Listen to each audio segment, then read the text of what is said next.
Yo. Hey, everybody.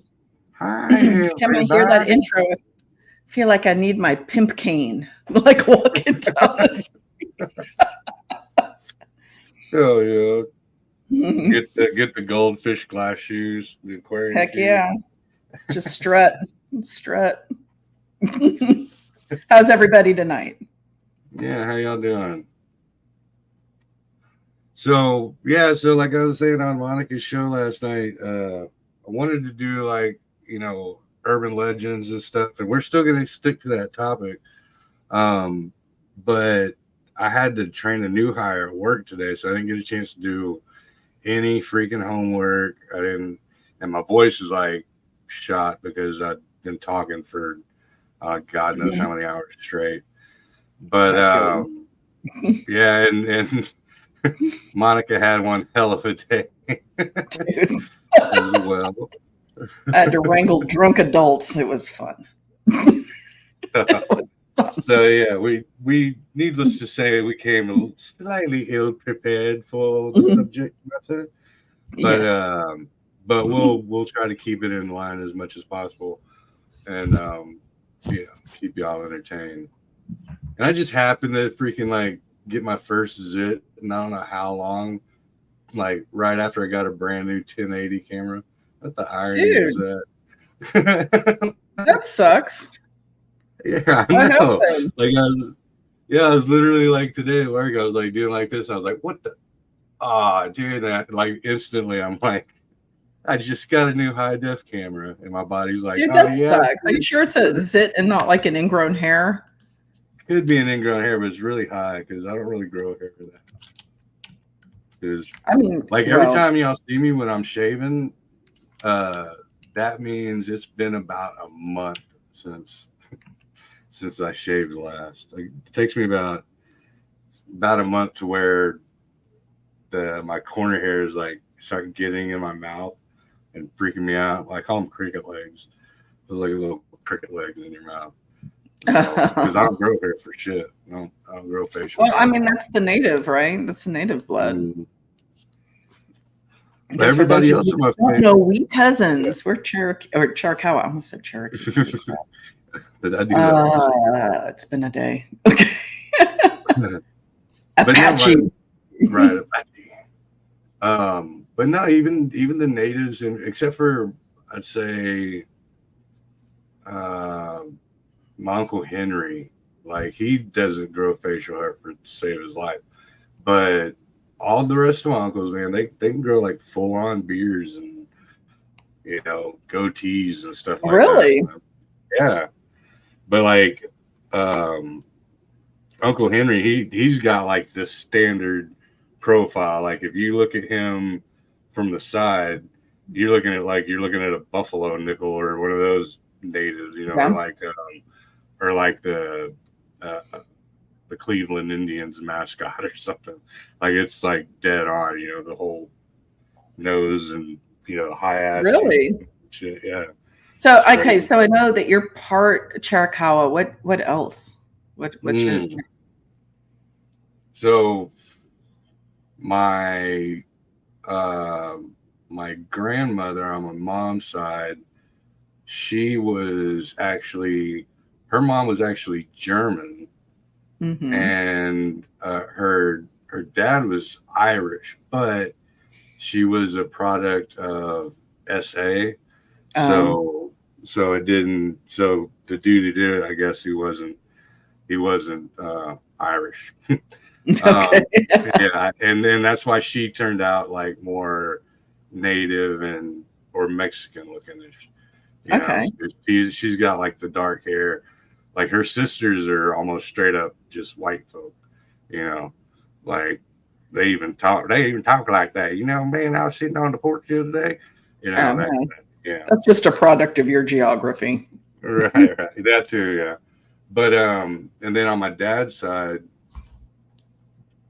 I don't know anything about his dad, but grandma, she was Spaniard, and I guess but they're blonde-haired, green-eyed Spaniards. Mm-hmm. So And apparently, I was told, I don't know how much truth is in the game, but she was related to down the line to like Queen Stewart, and that was her maiden name. Okay. Yeah. Have you considered doing like any kind of genealogy thing? No, because I don't want my genealogy or my DNA out there. I mean, I know they already got it, but it's just those. I'm not giving it willingly. Yeah, exactly. You're gonna have to take it when I'm dead. Or I throw out my cup in the trash. Right, yeah. Follow my stack of beer cans all down the trail. So we have really similar genealogy. I mean, heritage then. We have very similar because my father is German and Welsh and probably French. And then my mother is Chiricahua and Spanish. Right, yeah. Spaniard, yeah, and Mexican. Yeah. Like, there's no way there isn't some Mexican. There's no way there's not Mexican thrown in there too. Yeah. My grandfather, now that's where the Chiricahua comes in, because his mom and his Aunt Pancha, they spoke like fluid Spanish and Apache. Really? Yeah, and they didn't speak English at all. So every time I'd go visit great grandma, like I didn't know what the hell she was saying. I had no clue. But yeah, like there's a picture of them. My mom has it, and it's my Aunt Pancha and my great grandma, and it's old black and white. And dude, they look like straight up something out of a freaking, like a YouTube Indian documentary or something. Oh, really? Very proud. Have the whole freaking, braids and long, long hair. Yeah, very stiff. No facial expression. Yeah, exactly. Now, like in the Million Ways to Die in the West, they're like, I heard somebody smiled in a photo. Smiled in a picture. And they're like, no way, you have to hold that smile for 30 seconds. What kind of psychopath smiles for 30 seconds straight? Absolutely. Oh, yeah. See, and I would love to learn like Apache. I can't find it anywhere. Like none of my relatives speak any. Right. And I've started like learning Navajo. It's like the closest I can get. Right. So yeah. I am taking Navajo lessons. Yeah. And Navajo is kind of like, I guess I would consider kind of like the Spanglish of the Native American garb. Yeah. I mean, it's not, let me tell you, that is not easy. That is not easy. Yeah, no, I bet. Yeah, because there's hi and bye and mom and like, see you later, mom, and stuff like that. Yeah. Yeah, because like we take that for granted because like a lot of our languages, especially, when it comes to like Spanish, they all blend from like the same location, so they all kind of have like the same lineage as far as the verbiage goes. So like Italian, Spanish, even Tejano Spanglish, you know what I mean? Mm-hmm. Like it's all like muerto, muerte, yeah, all means the same root, sound. What's the same root? Yeah. But with Native American, it's like it's black and white from tribe to tribe. Oh yeah. Like, they don't, well, I mean, a lot of it's Athabascan, right? So there's some base. There's some base, but I think at least what I understood was the only native language that was like 100% not like any of the others, like so far out there within the continental U.S. was don't come for me for this, it's the Quiute tribe, right? Their language is like 100% like not like other native languages. Their own. Yeah, that's what I understood. I had Kathy explaining it to me once, and I was like, okay, like it was a little beyond me. I would love to learn different. I freaking suck at it, dude. I remember even like 6th grade Spanish, like Spanish 1. Like I couldn't get that. I can understand it. Like if people are talking around me, like I get the conversation. I know what's going on, but you can't answer. Speaking it, no way. And see, I'm like that with Spanish, and I mean, I'm still real bad with it. Like, but I can catch the gist of a conversation. Like today at work, like a lot of Spanish was going around, and I caught with that. I mean, I understood basically what they were saying, but I can't express it back. Yeah. Like I'll answer you in English. And it's interesting, like when I was learning German, like a lot of the words like are very similar to English words, or they have Latin roots, which was interesting. Right. Yeah. Yeah, I guess that's what I was. Yeah, I guess that's what I was getting at. They all they have that Latin base, base system, easy Rosetta Stone, I guess you could say. Like you can, like if you don't know like the language of the thing, if the word has I feel anyway, like if the word has a Latin root, you can kind of piece it together. Yeah. Now that doesn't mean you're going to be fluent. You're going to like be able to understand the entire conversation. You got like 1 or 2 words in a paragraph. You're kidding. You'd be like, over there? No, over there? Oh. I heard mom and door. Yeah, exactly. And judging by your facial expression, it means she's home. Yeah. You got to shut the party down.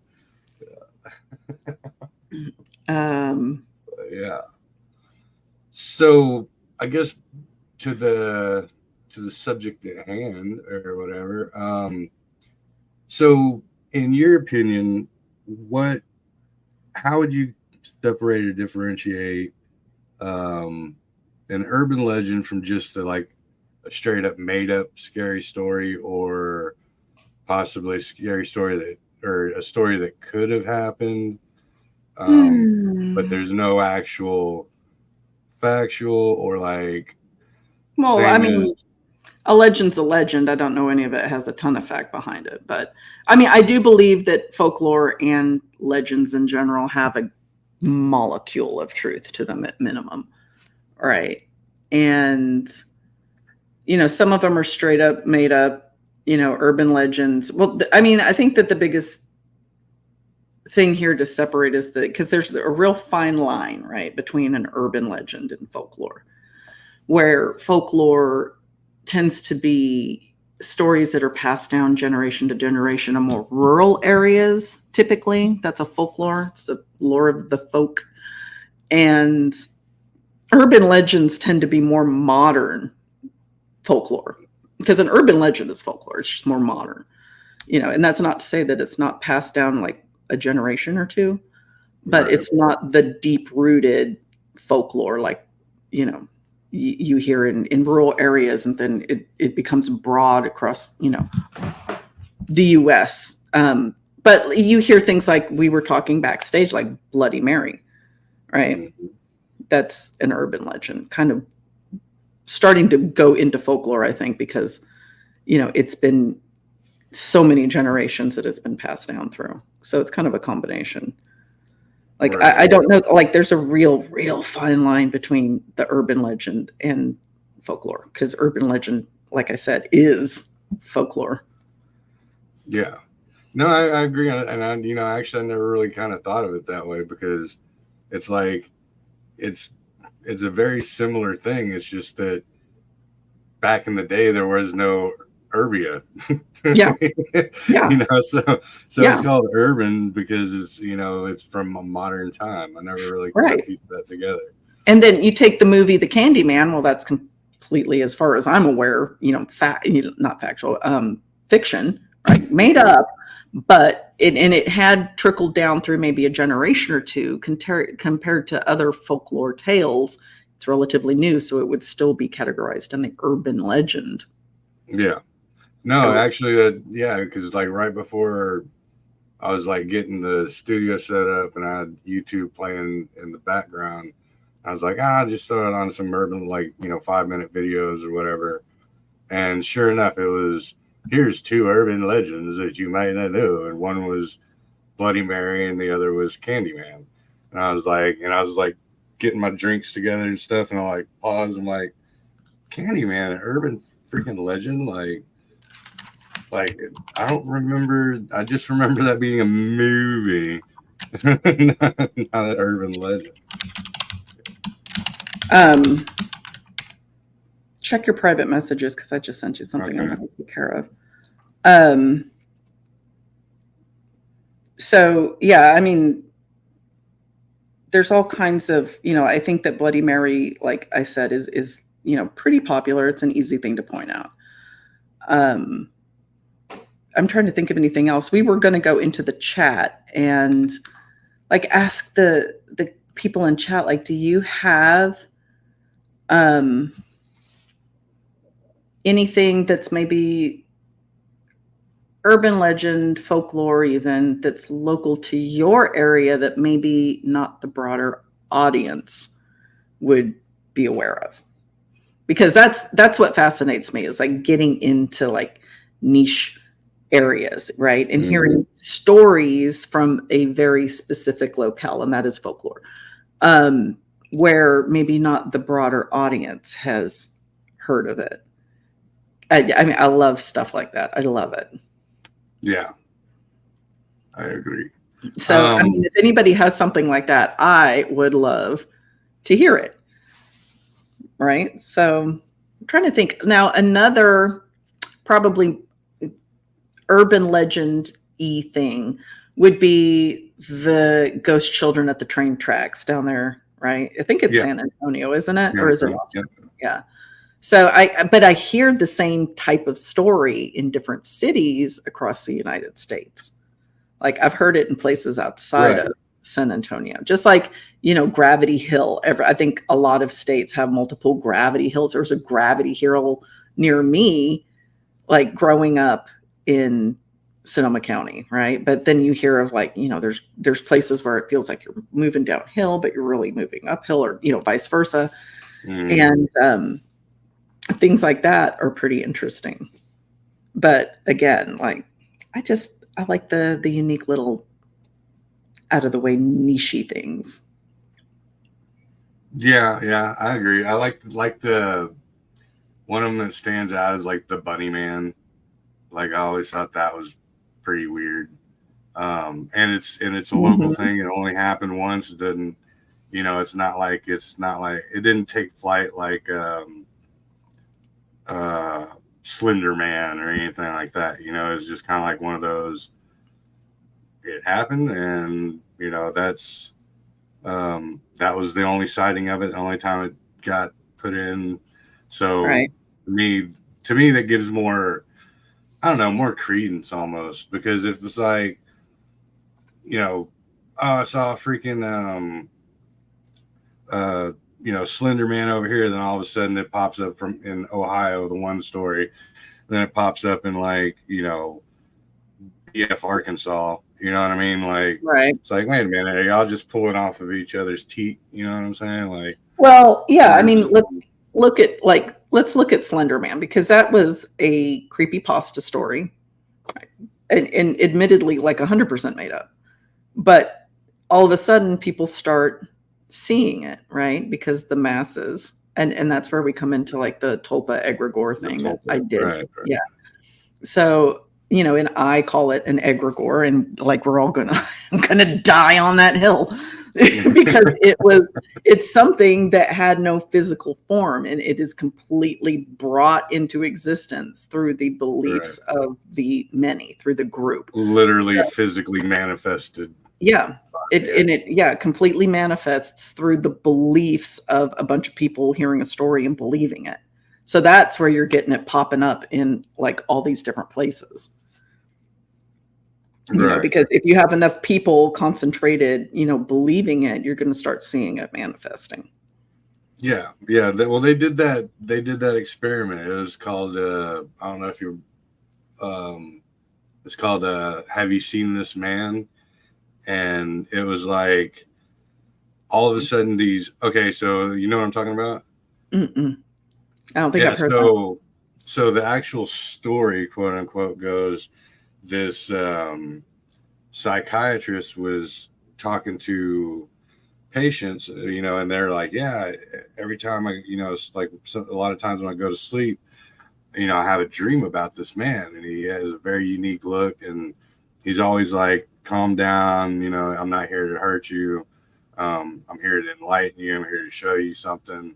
But every time like they start going with him, he like gives like a sinister grin and then disappears, and they wake up. And so he's talking to this patient, and then like a week later, another patient comes in and is describing the same thing and describing the way he looks. And so more and more patients start coming in, and they're talking about this man, and they don't know his name. He doesn't have a name, but he always comes in, tells them, don't worry, be calm. I'm not here to harm you. I'm here to show you and enlighten you. And so he got a, what do you call it? The people who draw the faces for the identity. Oh, a sketch artist? Sketch artist, yeah. Come in and start taking, and every time it was the same dude. All these different people were describing. Mm-hmm. So they started putting flyers up, have you seen this man? Like all over major cities and all of this and everything. And all these people started coming forward saying that they'd seen it, and they'd call the doctor, and he's like, okay, this is what happened with me. This is how I learned about it. And they're like, oh man, it must be some kind of entity that's, well, it turns out it was just a sociological experiment, that there was no psychiatrist. They just started posting pictures of the same guy all over the place. And then all of a sudden people were seeing him in their dreams everywhere. So it was more like a subconscious, like, yes, I have seen that dude, Right. But it was really just an experiment to see. I think it was originally about like, mass hallucination type, I mean, yeah, the mass hallucination, or like a psychological study into like group mentality. Like we are pack, like humans are pack animals, right? We want to be part of the pack. And if the pack is having an experience that you're not having, you are subconsciously probably wired to want to have the same things, because you want to be part of that pack, right? You want to be part of the social network. So your mind's going to make you think you're seeing it, right? I could see that. Yeah. So I mean, that in itself, is like a, it's not really, there's not really a legend to it other than the way his demeanor, but that's, a made up story that caught on so quick that, it started a brush fire, and all of a sudden everybody's seeing it, So, I mean, and you could make an argument that that's what's going on with Slender Man too, right? Somebody heard a story, people think it's true. You want to be part of the pack. You want to believe, like, oh my gosh, everybody else is seeing it. You're not consciously thinking that. Maybe like somewhere deep down, your mind is like, well, you should be having this experience too. Why aren't we having this experience? We're going to have this experience. Yeah. We're going to be part of the group, God damn it. For real. Yeah, I can think of a lot of things that are like that, especially when you're a kid. And there's I bet you do this, and you're like, no, I don't. When you come out, by the time you're 18, you find out everybody did it. And you're like, oh yeah, I spent all those years denying it, but yeah. Everybody wants Everyone was in the bathroom for way too long. All the boys. But yeah, so yeah, I mean, so what do you think about whenever, and I'm not like trying to just pick on you and pick your mind only, but I'm the only one here, so we can do that. But like whenever it does have a basis on a true story, kind of like what was that freaking movie? The town that dreaded sundown. Dreaded sundown, yeah. With the Phantom Killer. Yeah, I was gonna say the town that didn't want sunset. I don't know. Sunsets are banned here. It's been a long day. Damn, I spit it a little. It's been a long from light to dark. That's it. Black and white. So yeah, because it is based on a real thing, but if especially in unsolved cases, it grows feet, and it grows legs, and it starts running amok in people's imaginations. Well, sure, especially when you have a freaking psycho serial killer on the loose and the authorities have no clue where he is or who he is, like none. They had suspects. I know they had suspects, but they couldn't close the case on anything. I mean, it's still unsolved. Yeah. It's last time I looked. But, that's difficult because when you have something, in that particular instance, right, we have a serial killer who was on the loose for a little while. Nobody knows who he is. Nobody knows where he is. People's imaginations start getting out of hand, right? There is such a thing as panic and mass hysteria. Like people will freak out if they think that there's a killer and they're the potential next victim. But then you also have the copycat killers out there, right? So maybe there are some additional murders that are similar to the original ones. And, it's just a copycat. It's an instance of copycat. So yeah. I think that, okay, so an urban legend that does have a basis in truth was the dog-faced man, right? You mean the circus dude? No, he was this guy who lived out in the middle of nowhere, and forgive me, I can't remember I want to say Kentucky. I know what you're talking about. Yeah, and he was disfigured, and he would only come out at night.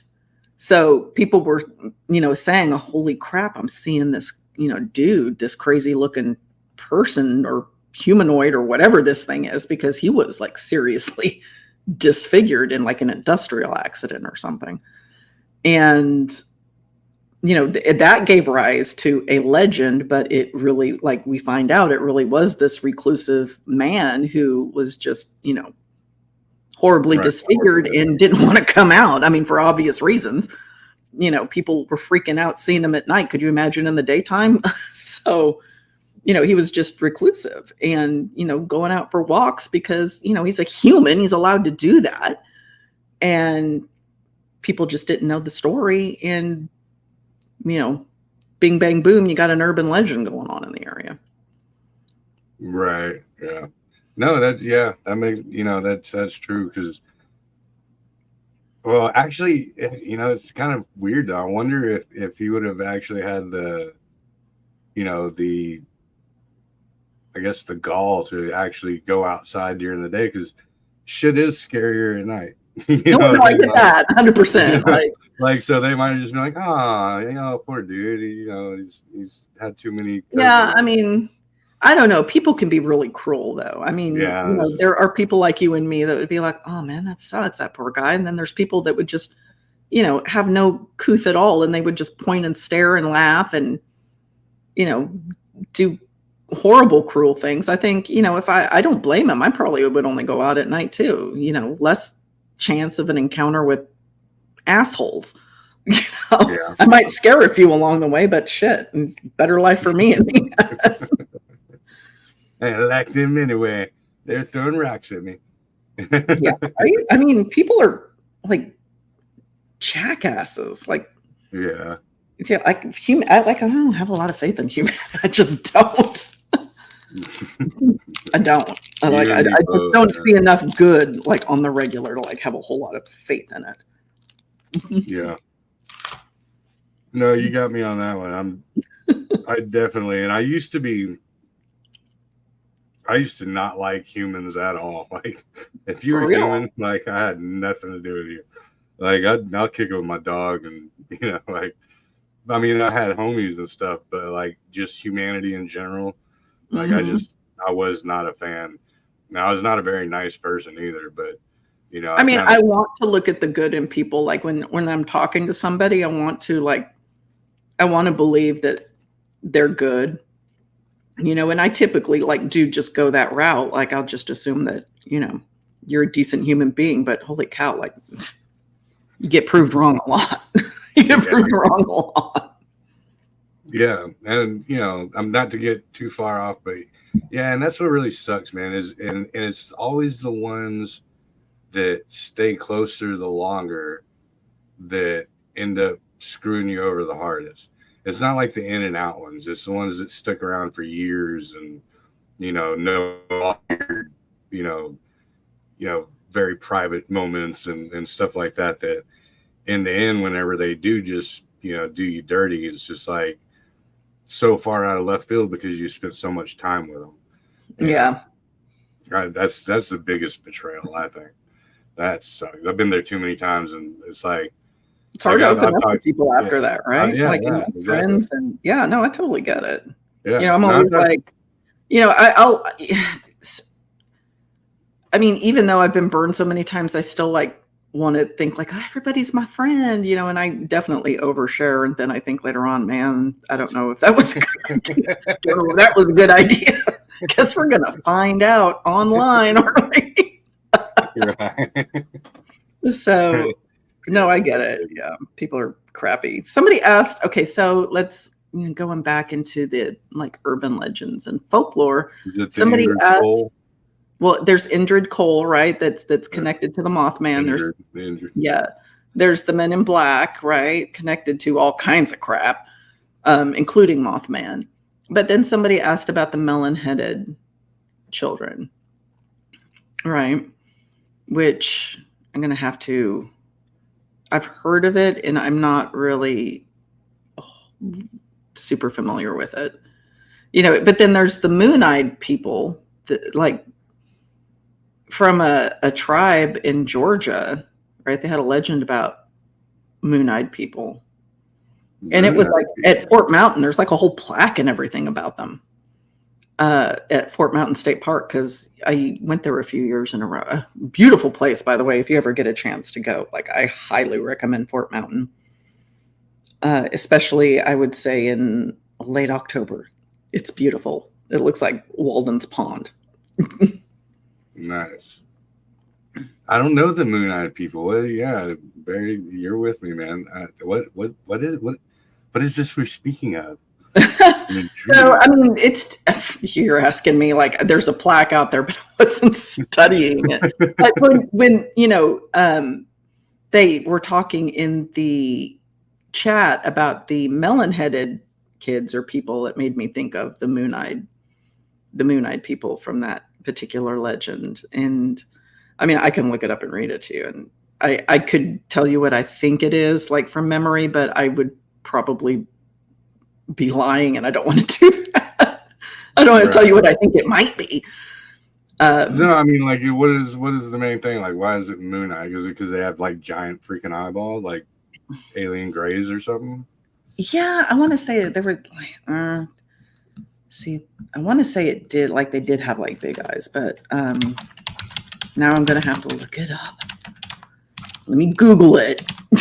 I'm gonna have to Google the melon head people too. The moon-eyed people are covered in the natural. The moon-eyed people are a legendary group of short, bearded, white-skinned people who were said to have lived in Appalachia until the Cherokee expelled them. That's just inbreeding. That's what that is. Here, guy, I got another word for that. So, published accounts of an ancient moon-eyed people who lived in the southern Appalachian region of the United States before the Cherokee came into the area have appeared in America since the late 18th century. Okay. So it's like late 1700s. Sources disagree as to the accuracy of the stories, whether or not the stories are authentic, part of Cherokee oral tradition, whether these people existed or were mythical, whether they were indigenous peoples or early European settlers, and whether or not they built certain prehistoric structures found in the region. So different ideas about the people have appeared in letters, newspapers, and books for over 200 years. Stories about the era before widespread European settlement were published by early European settlers of America who became interested in the native people and old ruins of America. Because, yes, believe it or not, European settlers, there were people and structures here before you.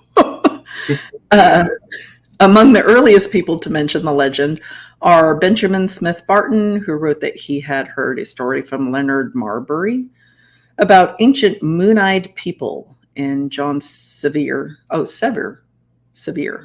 Sevier County, who told of an ancient white race, according to later published sources who mentioned Sevier's letters. Barton, Marbury, and Sevier lived during an era when the lower Appalachians were still part of the Cherokee Nation before the Trail of Tears. Later human interest articles mentioned Barton. So they're not sure, like fact, fiction, definitely part of the Cherokee oral tradition, I would say at the very least. There is a plaque about them at Fort Mountain State Park. I know that for a fact. And I want to say it might be like part of a wall that was built there. They claim that the Moon-eyed people built it, something like that, I want to say. So, yeah, if you're in northern Georgia around Ellijay or Blue Ridge, Fort Mountain isn't far from that. And like I said, it's a beautiful, beautiful part of the state. And I really recommend going there. And if you do, check out the tower and check out the stone wall. And I think the plaque is at the stone wall. All right. I'm going to have to, all right. I got some digging to do. It's worth a trip. Yeah.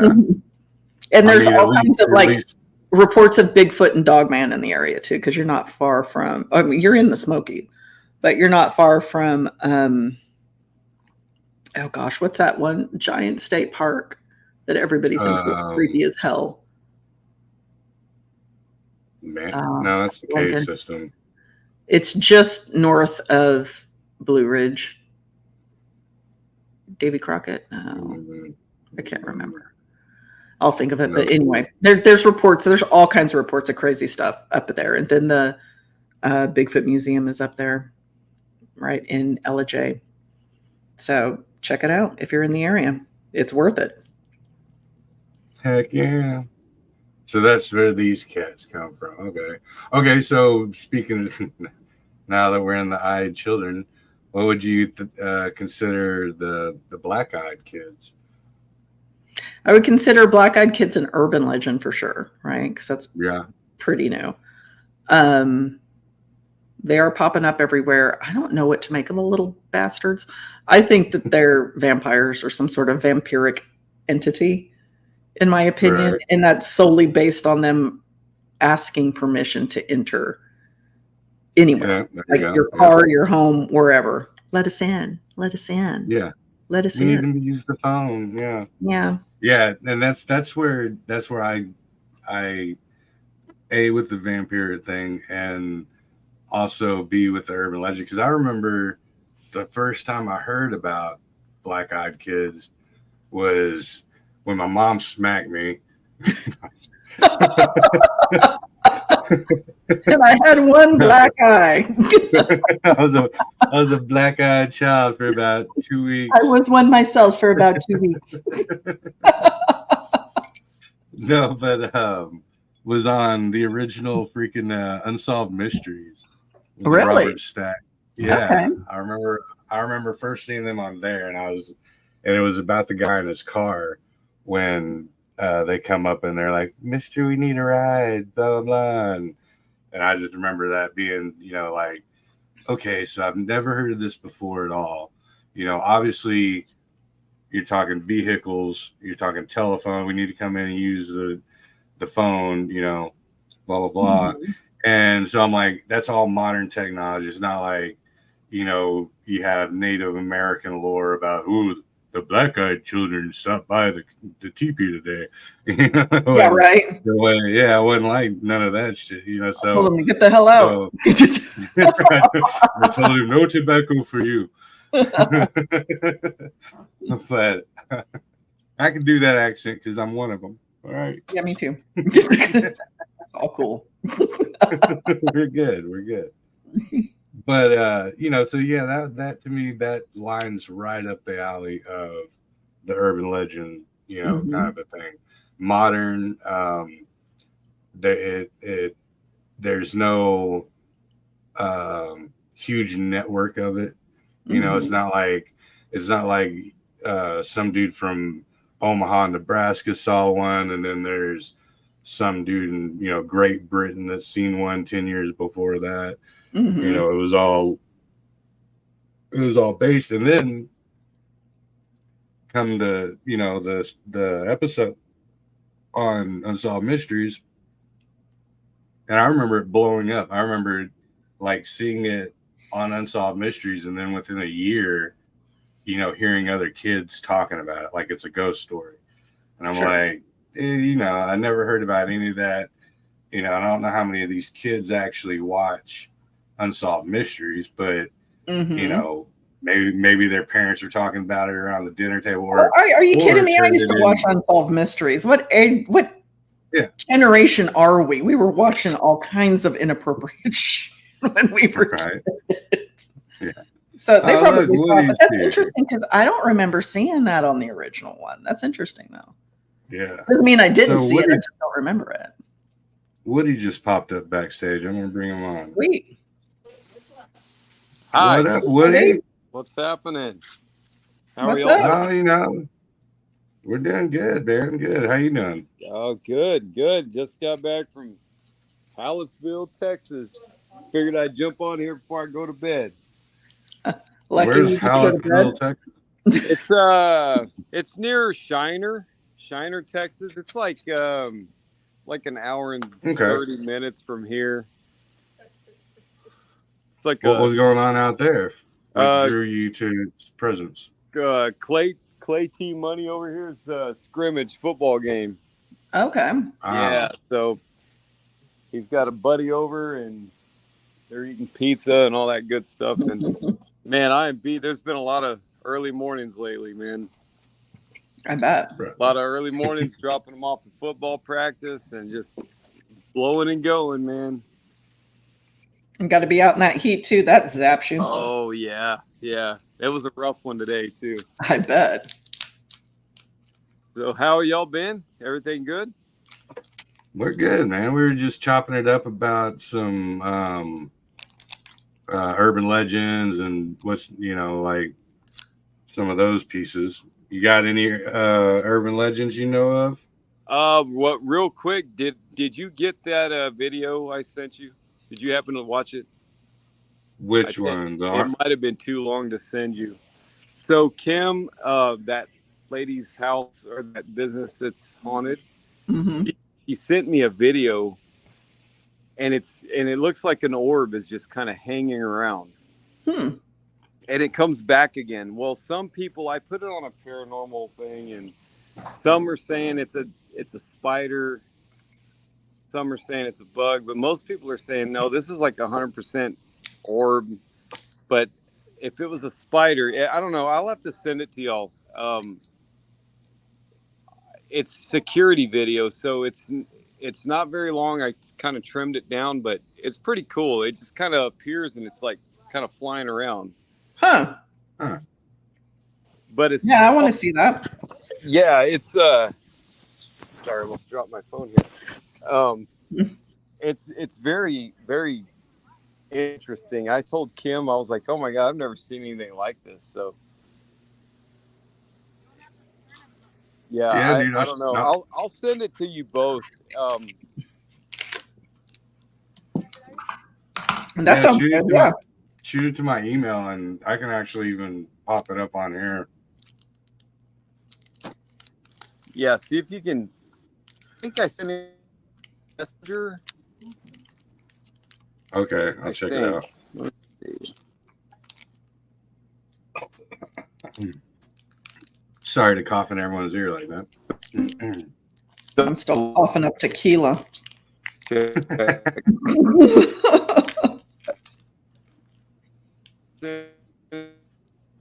While I'm eating my chocolate.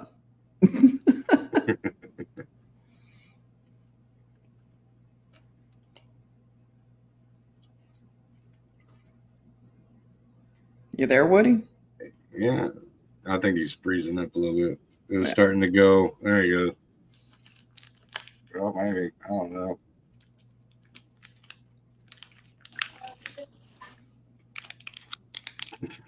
There you go. No audio. No, we can't hear you. It's doing that same thing as last time. No audio on this one, but audio on the other one. Oh, really? Yeah, because I wonder why it's doing that. Oh, see, if I put them on both, you can. There, is that better? There you go. Now, yeah, it's because I had them both open.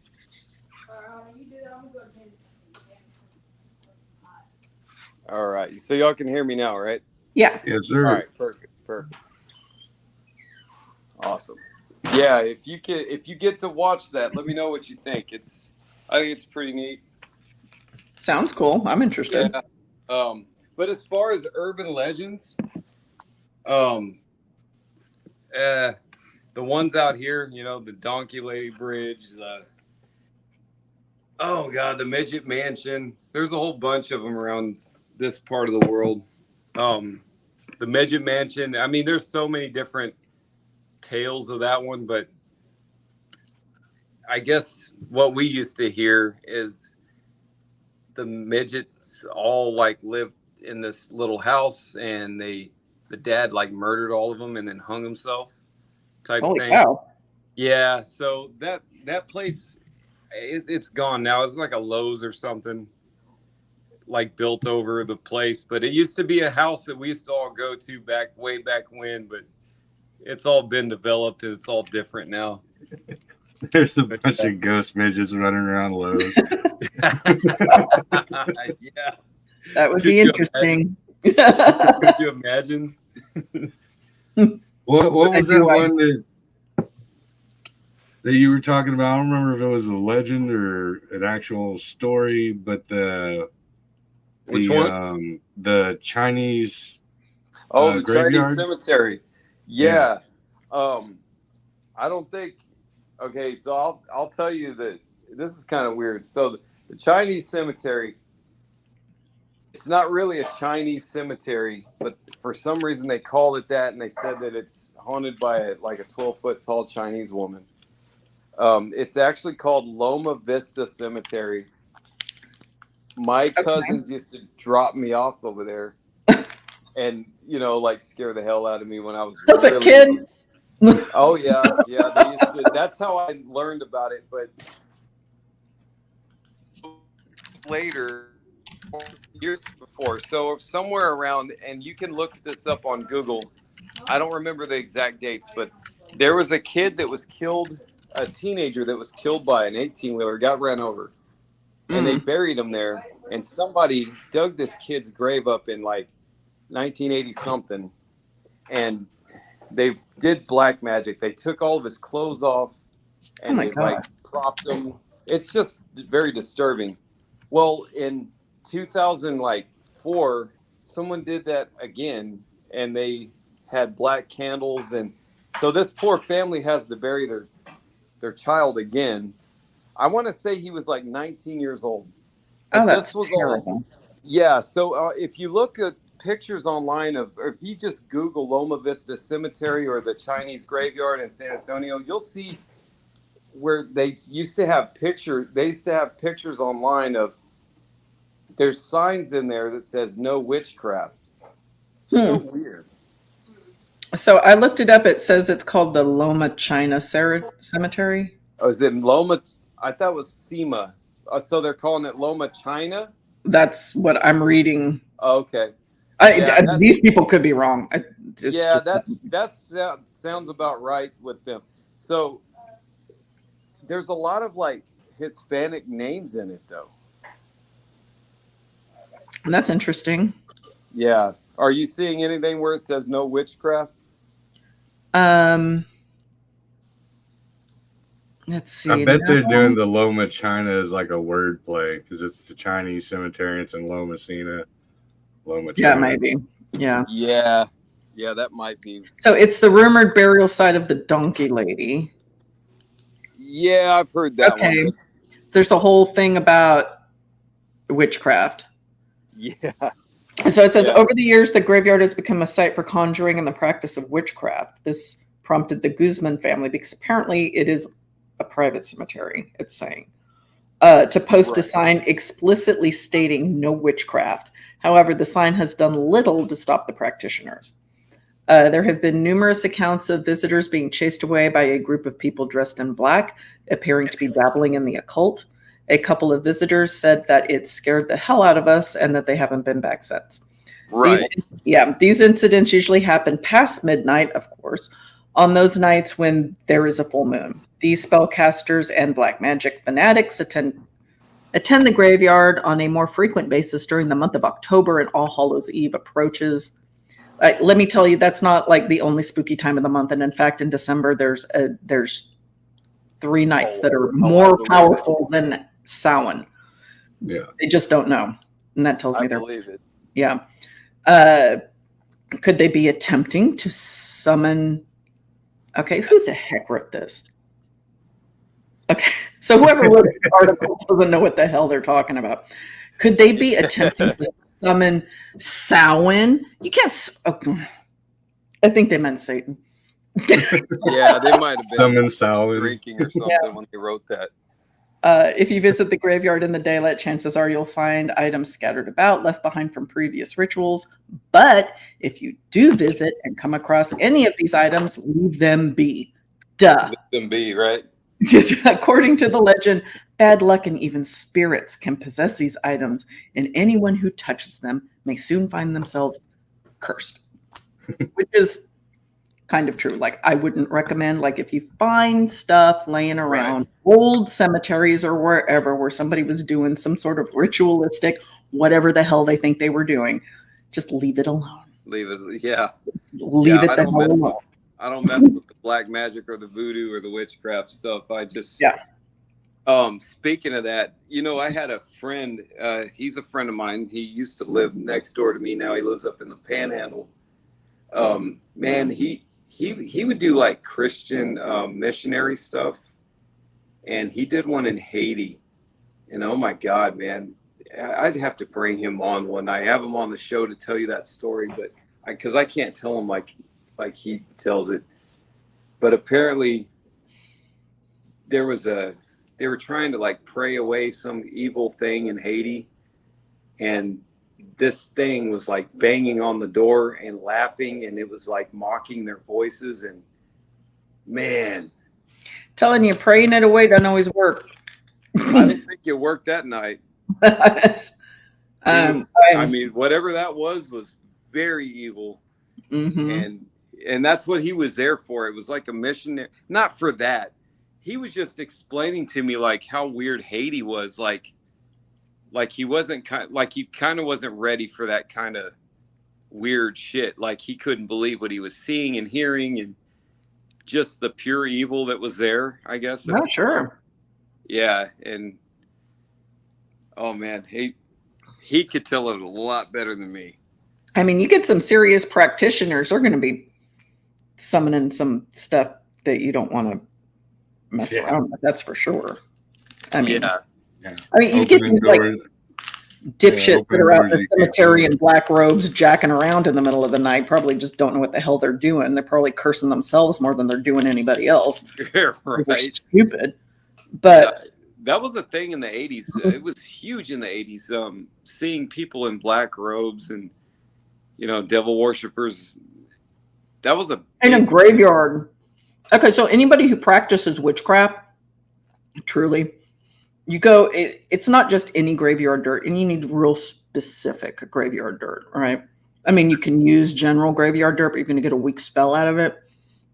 You're looking for a very specific type of grave, and you're looking for, like, not just the top scrapings, right? You're looking for a very specific type of dirt. You know, in coffin nails, graveyard nails, things like that are not easy to come by the way. Oh yeah, you know. Yeah, but if you're just standing there in a group with a candle chanting some BS in the middle of the night, you're not doing anything. It isn't gonna do anything. Yeah. You take your stuff and go somewhere else and do it. Yeah. Yeah, if you really want to do it, you got to do the right way and have the right stuff. Yeah, I mean, they're just, for the most part, posers, in my opinion. But yeah, you know. oh yeah. But, I mean, I can see where like the general public who doesn't know like much is going to see that and get freaked out, though. You know, Right? Yeah, I mean, and I think it's probably misguided adults and stupid kids, like just out there for some shock value or feeling like they're doing something cool. Yeah, and they just have no idea what the hell they're. Yeah, all you're doing is getting attachments. Like whatever's in that cemetery is going to attach itself to your butt, and then you're going to be taking it home, and then you're really going to see what a scary hauntings like. Oh yeah, well, I think that's what happened to us that night we did Kim's shop years ago. Is I think we had an attachment. I don't know. We just felt so run down and just strange. It was a strange feeling.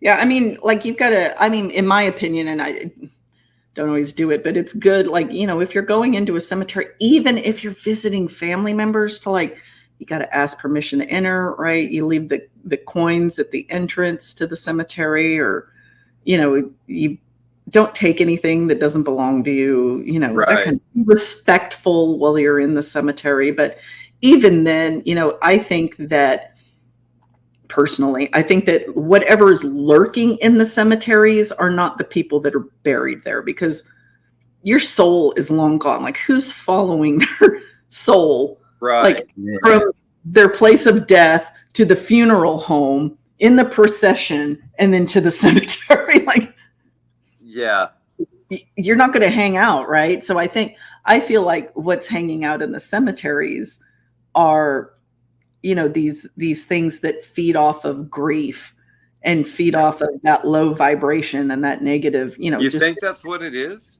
I think that's what, I mean, when people see things in cemeteries, I think that's what they're seeing. You know, like I think that's vibrational, like, yeah, low vibrations. I mean, it's there to feed off of like the negative energies. Have you guys seen the movie or read the book Odd Thomas? No. By Dean What's Koontz? it called?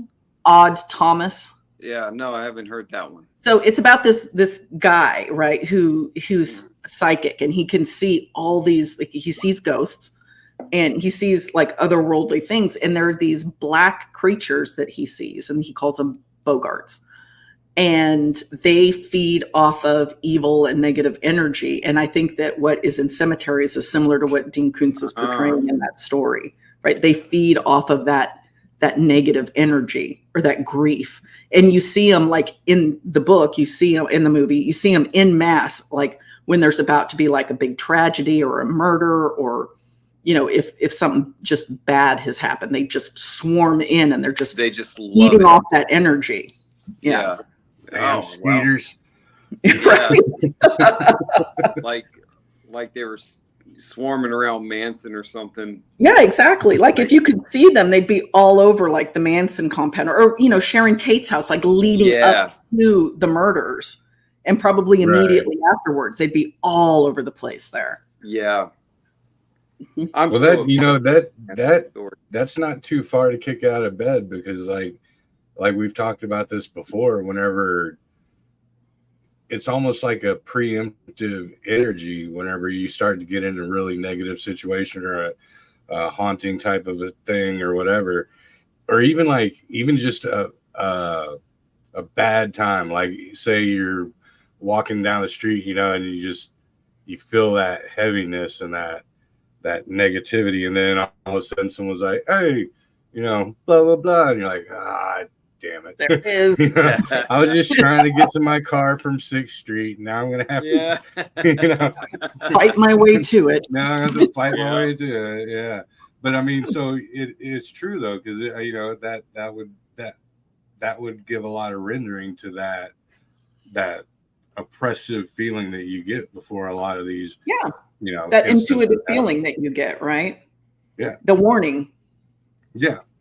Because you feel the atmosphere change, you know, and if you believe in frequency and vibration, you know, then that goes right down to it. It drove the vibration and the energy field down, then you're feeling the change in the atmosphere, and then boom, it manifests itself, and now you're in some, you know, because now you're fighting your car on. No, I've been there a lot. Like I remember one time, it was me, Mike D, Was MCA there? Yeah, right. We used to give them the hell about that all the time. Boys. The Beastie Boys. Me, Mike D. We know Nolo. Yeah. Nolo, and I think Jake was there. And like we were walking, so I had a hotel like 2 or 3 blocks away from Rose's hotel in San Antonio, because we were doing a show out there.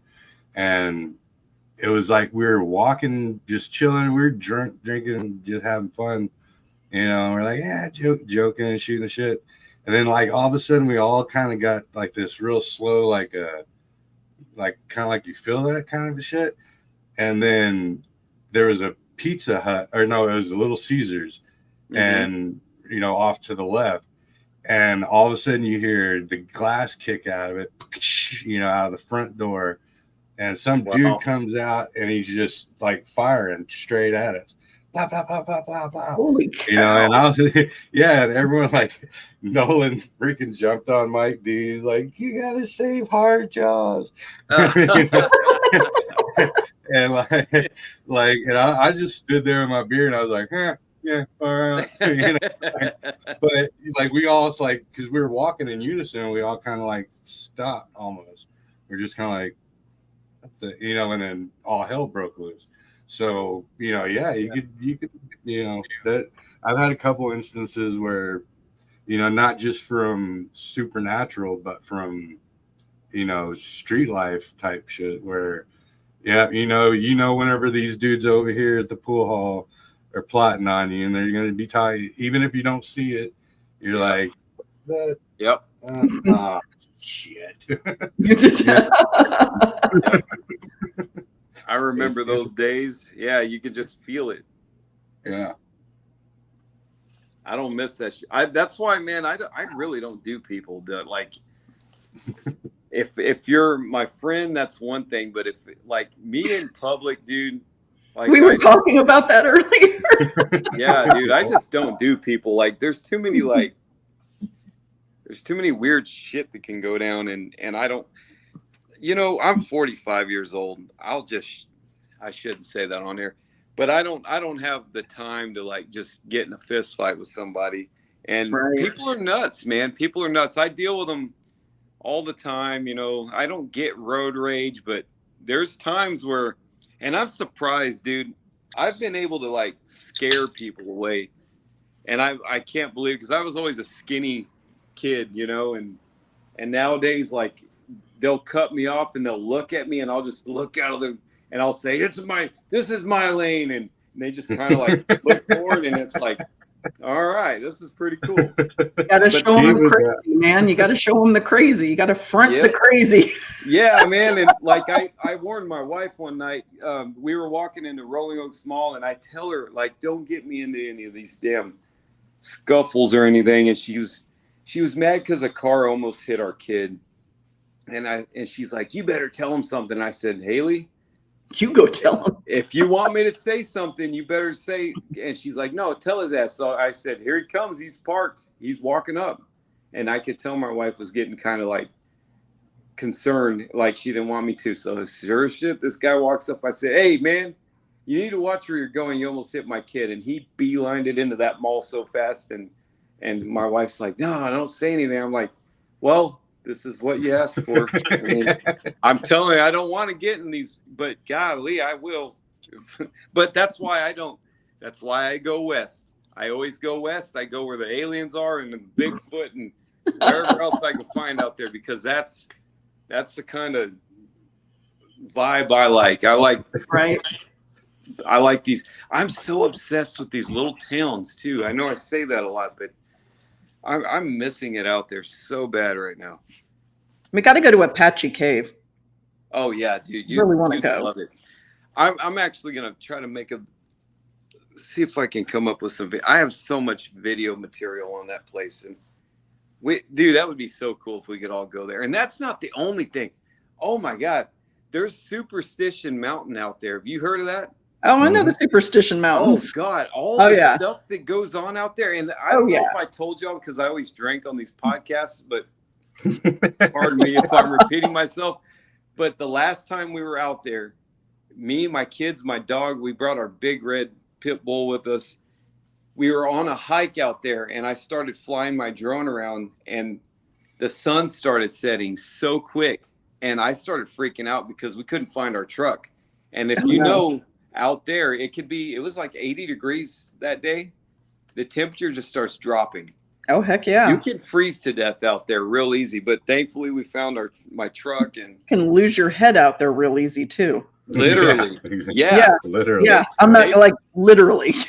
Yeah. They found skulls wedged in between rocks. Mm-hmm. Yep. And here I am they in just this yuppie ass area, and there's nothing like that happens out here. I know that's bad to say, but it's just interesting stuff out there, man. Oh, heck yeah. They call them the Superstition Mountains is a good one, man. Because there's just because that was it was like the Dutchman's treasure or something like that. Yeah, Lost Dutchman's Trail. The Lost Dutchman's Trail, yeah.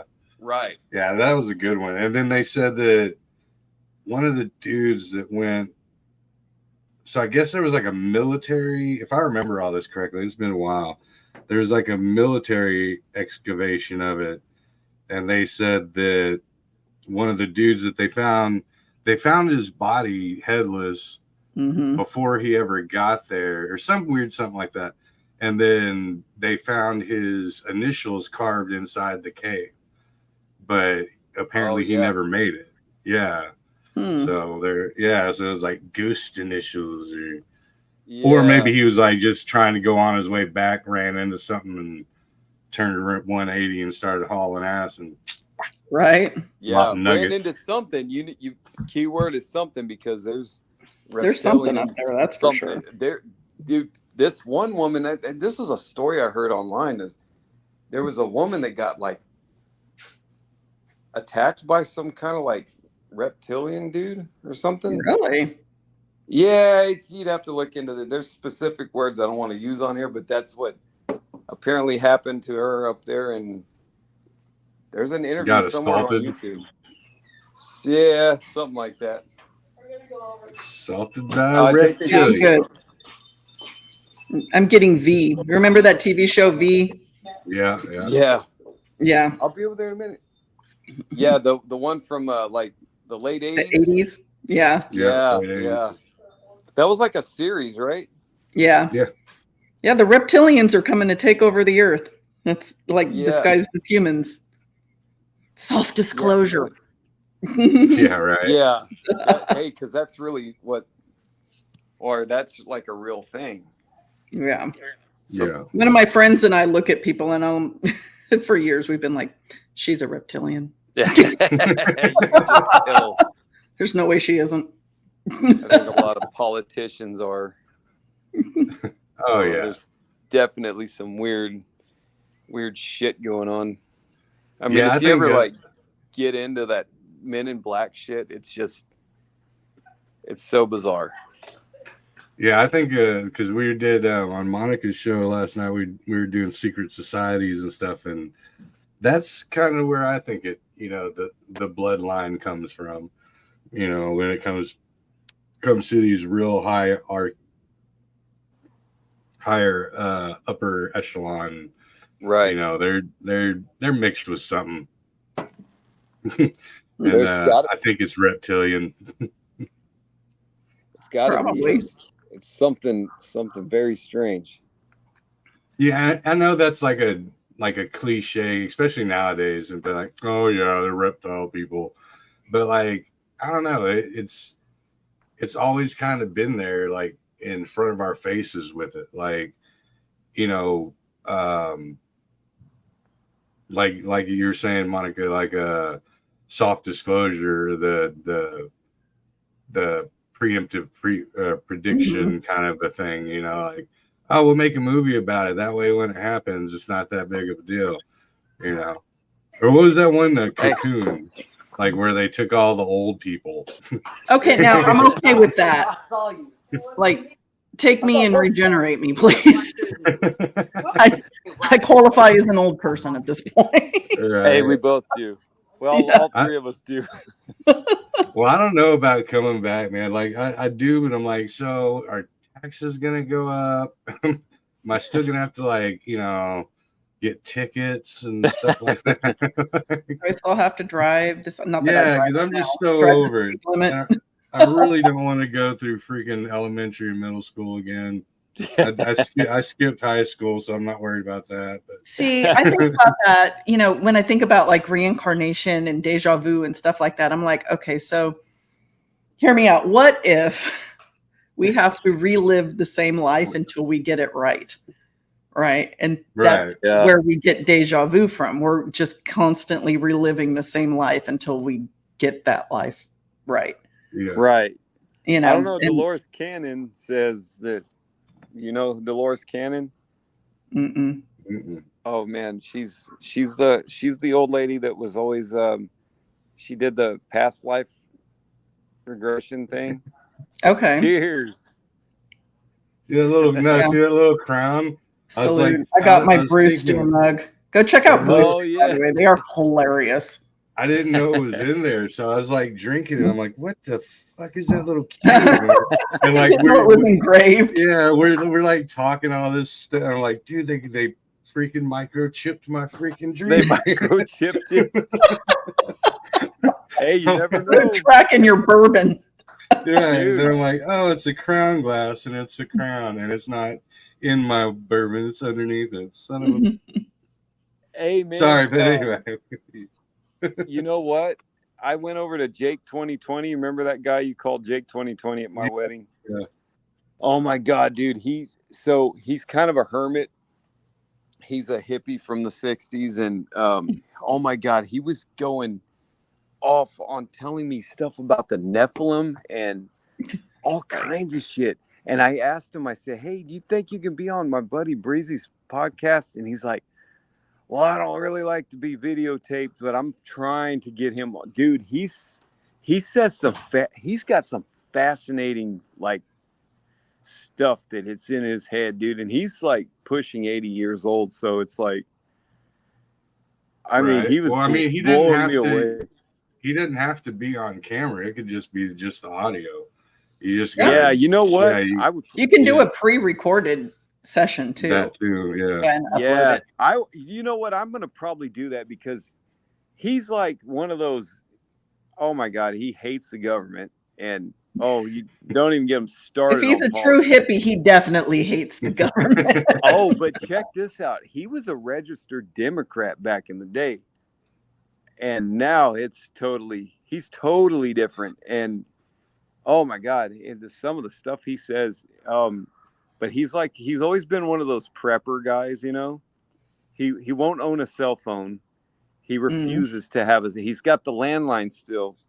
But I remember one night we went out to bars. He looks like Willie Nelson, so he likes his Texas country music, We'd always go to these bars and one night his girlfriend had said, Woody, whatever you do, don't show them that you can unlock your phone with your thumbprint. Because remember when the iPhones were doing that for a while back in the day? Yeah.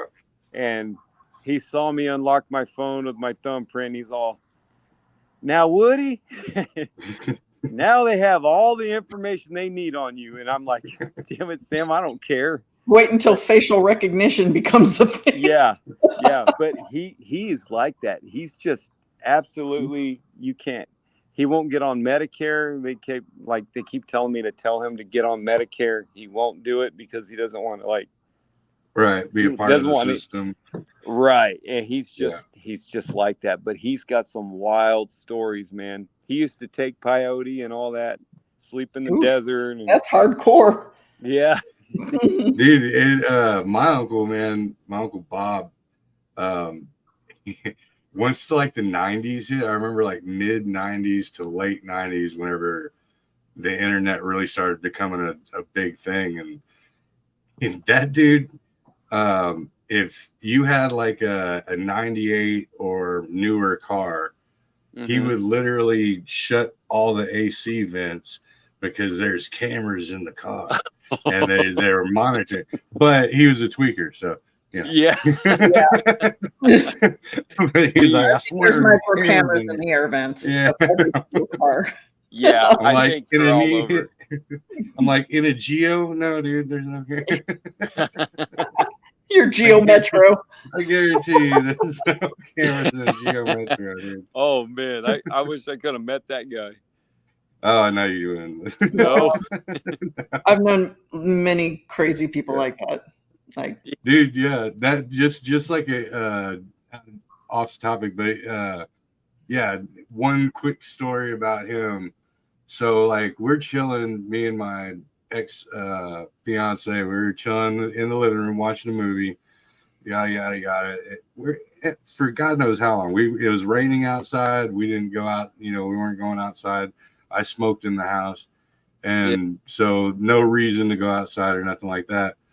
And she goes and grabs the trash to take it out to the big trash can outside, and like opens the door and stops dead stop. She's like, babe, and I'm like, yeah, what's up? And she's like, there's this one-legged guy standing out in the yard in the middle of the rain, like not doing anything. And I'm like, what the fuck? So I get up and I go look outside, and it's like my Uncle Bob, and he's like just standing out there, like probably about 15 to 20 feet from the house. And he's just standing over there, and he's like, what's going on, man? Is he having a PTSD episode or something? Yeah, and like my driveway and stuff's off to the left. It's not straight in front of me. There's nothing but woods. So I'm like, it's not like he was like walking up and stopped. Like he was intentionally out there. And I was like, yeah, I'm like, what's up, man? What's going on? And he's like, oh, nothing. He like, on his crutch, hobbles over, and you want to come in? Out of the rain? He's like, yeah, exactly. And he's like, no, I'm good out here, man. Anyway, I was just seeing. So you still got those trucks out in the back, and that you're giving away. I'm like, yeah, odd time to, but yes, but yes. In short, I do. Yeah.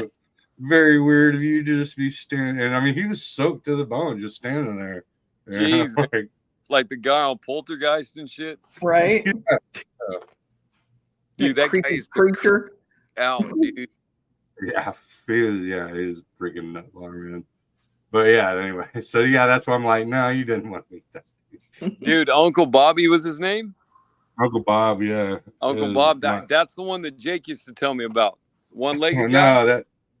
No, did he tell you about Bob? Yeah, he's the one-legged dude with one leg. Yeah. Yeah, he's a freaking nutbar, dude. Yeah, yeah. He told me good things about him, but he told me he was a trip. Yep, he was. Yeah, him and Uncle Daniel got into a feud, and it ended with freaking them shooting each other's cars up and all sorts of shit. Oh my god! Yeah, like his Uncle Daniel came over to my house one day. He's like, that motherfucker shot my damn, because he had what was it? It was like a Datsun or some shit, like an 80s Datsun, or was it kind of looked like a little race car, but they're like, I always thought they were crappy. Long front end, really short back end, like a Gremlin. Kind of, but more sporty. No, that's a Datsun. I drove my cousin's Datsun like 50 miles an hour on a 90-degree turn. Yeah, it went on two wheels. Nice. I misjudged. Yeah, you think just a little. But yeah, in my Uncle Daniel, he put a Ford 351 V8 in it. So like that thing it weighed nothing and had this huge motor in it, and it would just barrel down. And I guess he left it over there, and then they got in an argument or something, and Uncle Bob went out there and just emptied about 100 to 200 rounds into his car. It's like, yeah, he's like, that's it, it's on, man. Next time I see Bob, and I was like, oh shit, it's going down. And both of them stay up 24/7 because they're tweakers. Yeah, so it's like, what mayhem is about to? Yeah, 280Z. You got it, Two Shadows. That's exactly what it was. Yeah, 280Z.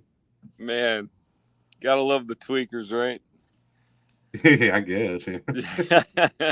I was actually training a new hire today, and she's a little chick, and I had to confront her with. I'm like, so, are you scared of tweakers and crackheads? Because you're gonna get a lot of them. And I mean a lot. Like a lot. Yeah.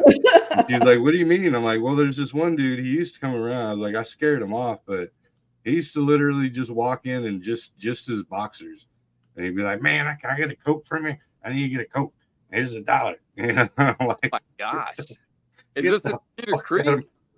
No, in Bastrop, yeah. Bastrop? Yeah.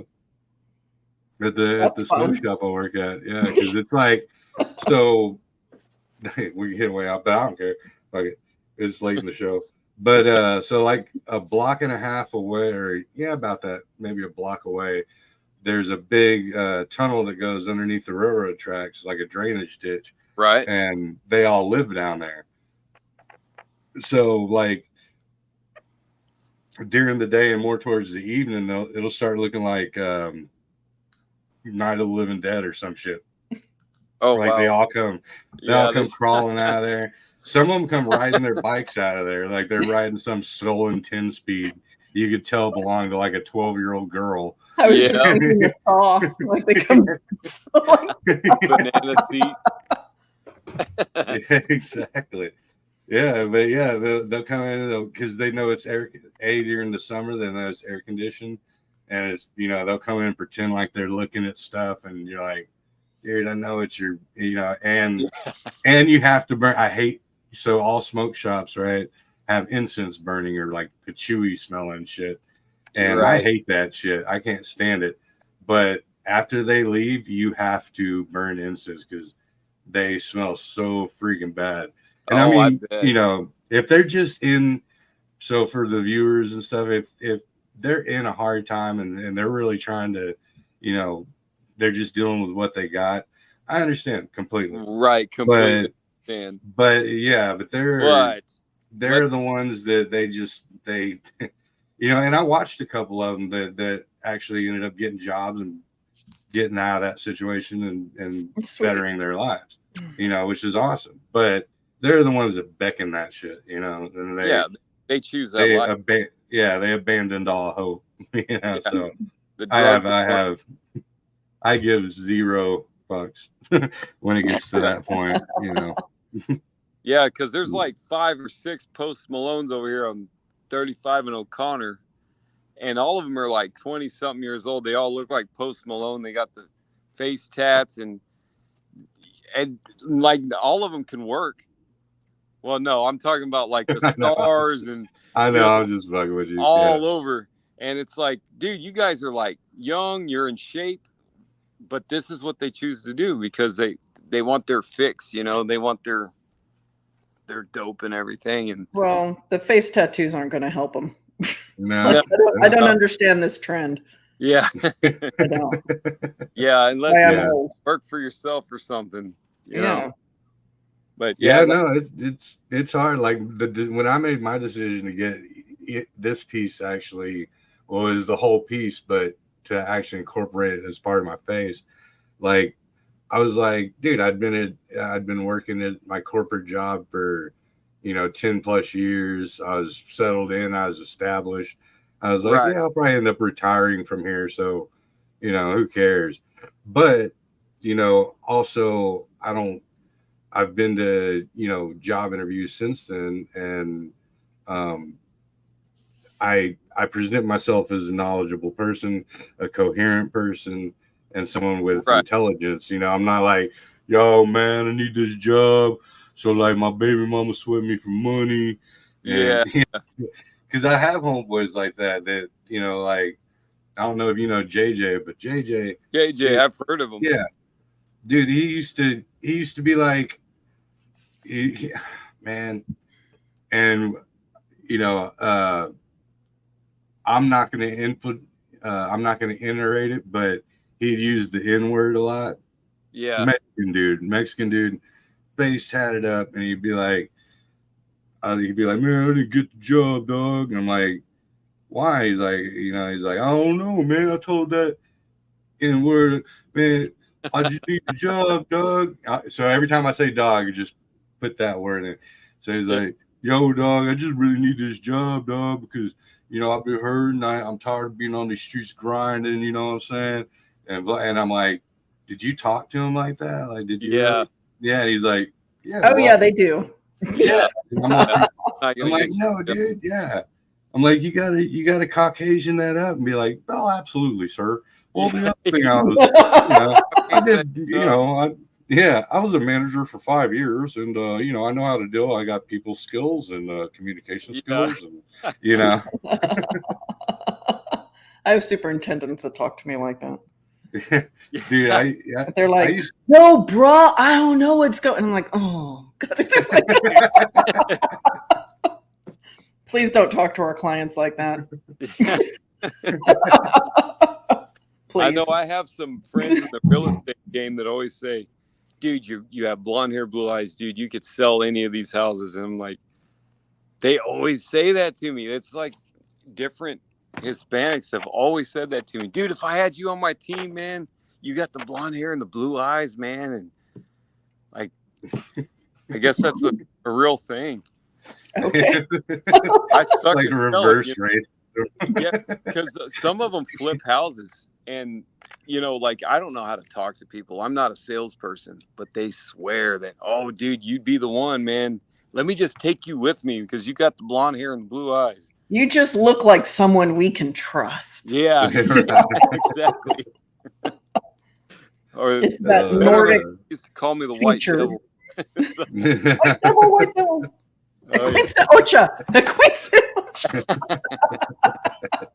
Oh, I've heard that one. Oh God, we used to have fun with those names and shit. There was all kind. I don't think I can. I love Ace Ventura. Let me guess. White devil. Dude, that dude was funny. Chicago.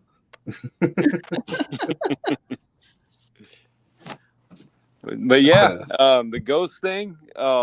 We should have like a ghost night where we talk about scary ghost stories. I know a few of good ones that I've heard on our bell back in the day. What are you doing on? I mean, if you're doing nothing Friday, that could be our topic on Friday. Yeah. At this point, we're next Friday we got another. We're winging it. Yeah, we're just kind of winging it, right? We're picking names out of hats. So Fridays moving forward, I got football games, but if they're only at 5 p.m. But if I can get back, if it's like a home game, that's a lot better. I can be done pretty quick. But football season's only for high schools only till like late October or something like that, early November. Well, yeah, because Monica, she does what BMR's at 11 on Saturdays. Yes. So I don't want to like run her ragged with doing like double show on a Saturday. Yeah. I appreciate that. So Friday is big because we do Thursday on her show, right, and then Friday mine, and then she's also tied up on BMR's on Saturday. So she's getting the triple whammy. Triple whammy. It's a fun little thing we all do. I mean, isn't it? I love it. I think it's badass. Heck yeah, man. Yeah. Did you see the hat that Monica's wearing, Woody? Let me see. I'm on my cell phone, so it was. Here, I'll get right up on it. Gas station. Hell yeah, man. Hell yeah. Have you been there yet? No. No, you got to. Joe sends me photos. He's like, here's the merchandise. Any t-shirts you want me to get? Oh my gosh, dude. It is so cool. It's such a cool place. And knowing that, we used to go there. Well, Breezy's been going there since since it opened. Yeah. Dude. Well, like before that, yeah. Bilbo's Texas Landmark. Bilbo's, yeah. Me and Jake had bought beer in there, and we were like the biggest Chainsaw Massacre fans, and we did not even know that's where we're buying our beer from. Like, oh, that's cool. Yeah, because they didn't advertise. Talking about like doing a weekend kind of thing. Yeah. We were talking about getting some like winners on the shows between her channel and my channel, and then renting out all the cabins and having like certain winners come in, and then do the Texas Chainsaw Tour. So like go visit the house, go visit the cemetery, the filming locations, and then home base would be the gas station. Then we go there and light a freaking fire and get it going, man. Get we could rent like a van. Yeah. Man, I could take y'all to all kinds of places. The original, I'm sorry, not the original, but the remake from 2000, was it 2003? Yeah, those 2003 places are all nearby. Yeah, that's in Granger, right? Granger, that gas station though is in, I think it is in Granger. Mm-hmm. You can't go up to the house, but the original was in Round Rock, but now it's an apartment complex. But still, I mean, even if we just drove by it, because if you go that way, so because like you got Round Rock, Leander, that's where the cemetery is, and you could shoot west, go hit up the house, and then come back to Bastrop, and then you got the part 2 filming locations. You got the bridge, you got 1209, the highway, FM 1209. Right. So make a whole day of it. Yeah. You could throw in a bonus and have Gilbert Grape filming locations. I've been to those. What's Eating Gilbert Grape? Yeah. Yeah. Here's where I find the tower. Right. Yeah. And then I told Monica, like, I'll pay for her and Chris's like VIPs to come out to the convention this year. Yeah, so they named their first 3 guests, and it's Joe Bob Briggs, Darcy the Mellow Girl, and Jenna Jameson. Yeah, the very first 3. Yeah, so it's gonna be dope, man. If that's the first 3, because usually they save the bangers for the end. Like, right. So if that's the first 3, it's gonna be pretty ruthless. It'd be pretty cool to get Malachi back out there. Yeah, Children of the Corn. Yeah. I like the original Malachi. Yeah, from Children of the Corn. Dude, that movie was so fucking scary. I made my niece and I didn't make them, but I turned it on. I put it on for my niece and nephew a few weeks ago, and they're just, it's weird seeing these new youngsters. They're just, they didn't grow up in the 80s, but showing them that, they're like, God damn, dude, this makes my stomach hurt. This is like disturbing. Like, hell yeah, dude, because that's rolled, dude. Horror movie. Yeah, like the part where the kid gets run over and she's having the dream and she apologizes to him and he fucking jumps up at her. That's such a fucking scary part, dude. Read the book. Oh yeah. Yeah. Yeah. The book really is different. Children, have them read Stephen King. Read it. Yeah. Hey, I've been to his house, man. I've been to Stephen King's house. Oh, that's cool. Bangor, Maine. Yeah, it was. Well, I've been up to the fence. He's got a really cool like fence with bats on it and shit. Oh, I'm sure. That was the same trip we found the Pet Cemetery house. Oh, that's cool. Yeah, it was neat, but there was snow like MFer, dude. So we couldn't really trek around in it. Me being from South Texas, I don't know how to walk around in that deep of snow. We need snowshoes after a certain point. But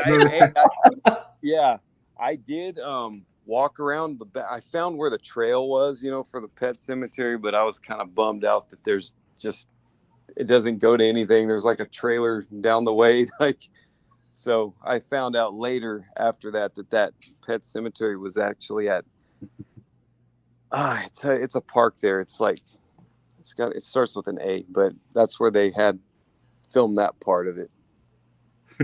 But I thought it was like really bad. Speaking of snowshoes, I got it in my head. It's like breezy. I'm like drinking. I'm glad I'm the one that wore had the snowshoes, and then like I'm like snowing across the thing. But in reality, I'm like waist deep. But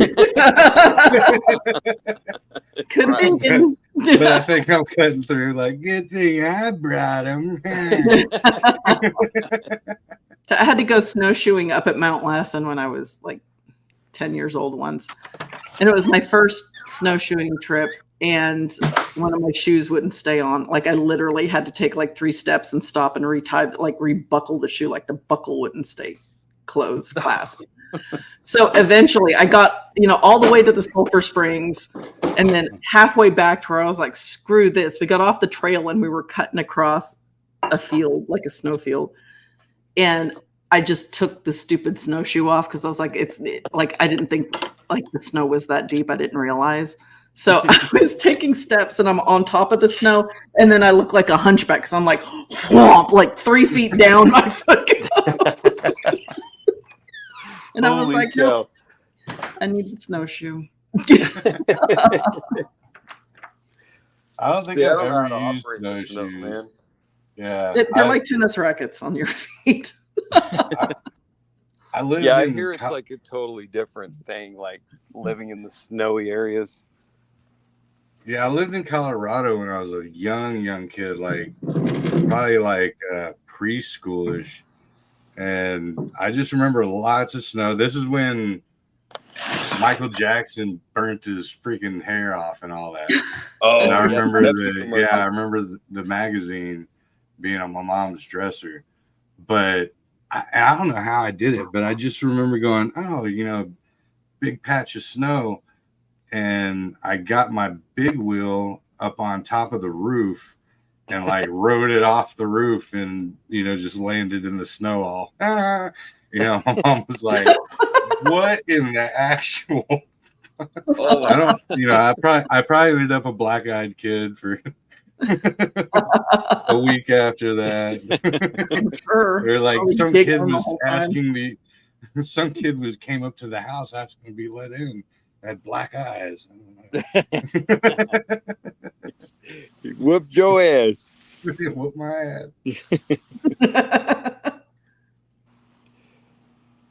But yeah, I don't know how to do snow, especially driving it. Like if there's like ice or anything, I'm not. I will refuse to go to work. I'm not. Yeah, see.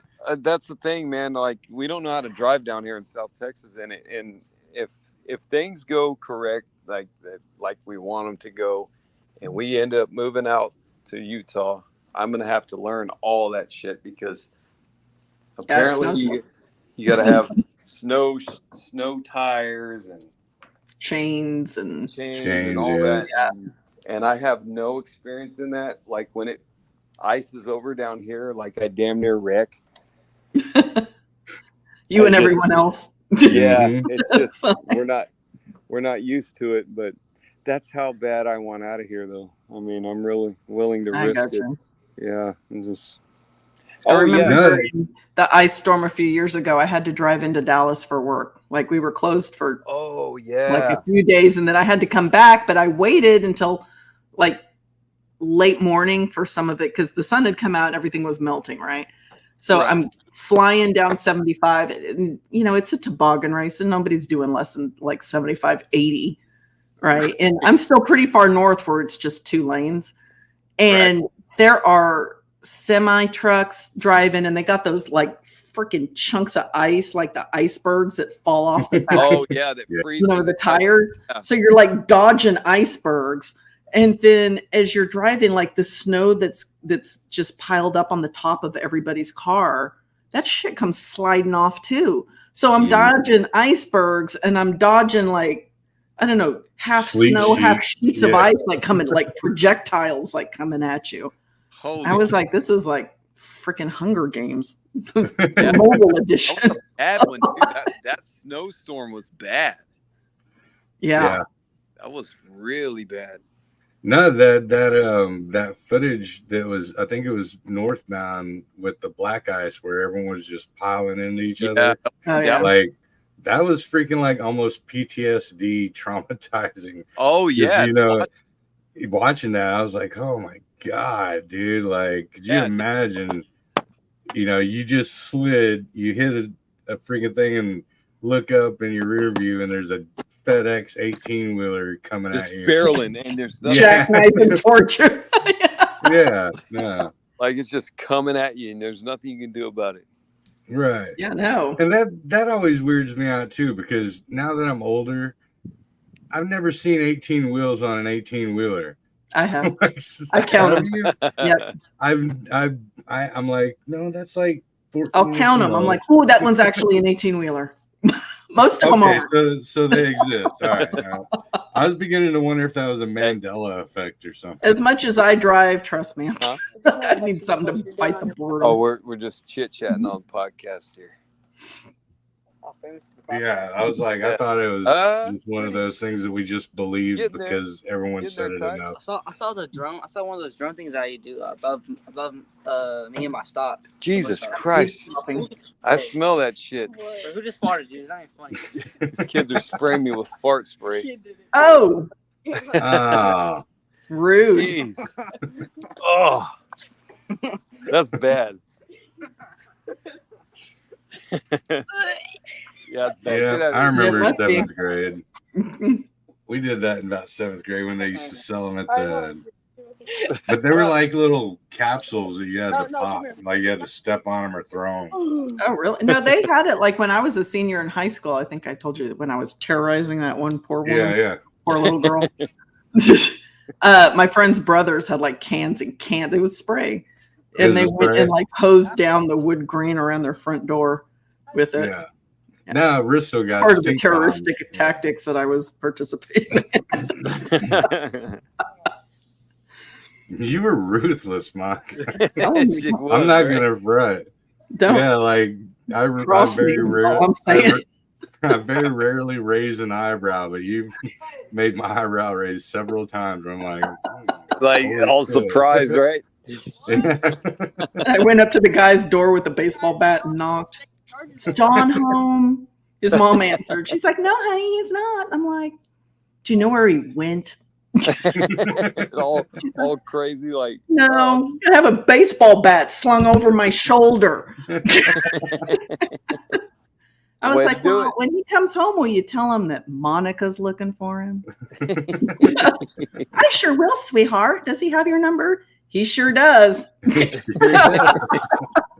Tell him I'll be looking for him. Walked back to my car, threw the baseball bat in the back seat, and drove off.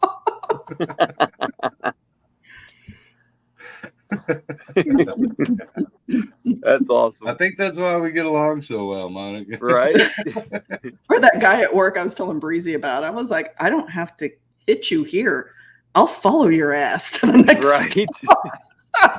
That's the Texan way. I'll find out where you live. I'll show up when you least expect it. I'll be leaning on the hood of your car when you come out of dinner one night. What was he doing to you? He's just being a general asshole. Oh, like, don't you man, he pissed me off. Woo! He pissed me off. Yeah. He said some really rude things that were directed, like my name wasn't mentioned, but it was clear that it was me. Yeah. Oh, hell no. Yeah. I had to get somebody else in there. I was like, trust me, you want to go in that office. You want to go in that office before I do, because I'll kick the goddamn door in. Yeah. Because I'm pretty chill. I mean, you've got to push me really hard to get to that point. You really do. He was working at it like it was his part-time job. That's so weird. I don't know how, I don't know. I have females that work in the office part, but I stay away from everybody. I don't get involved in anything. Right. And I cannot see me just being rude to somebody like that.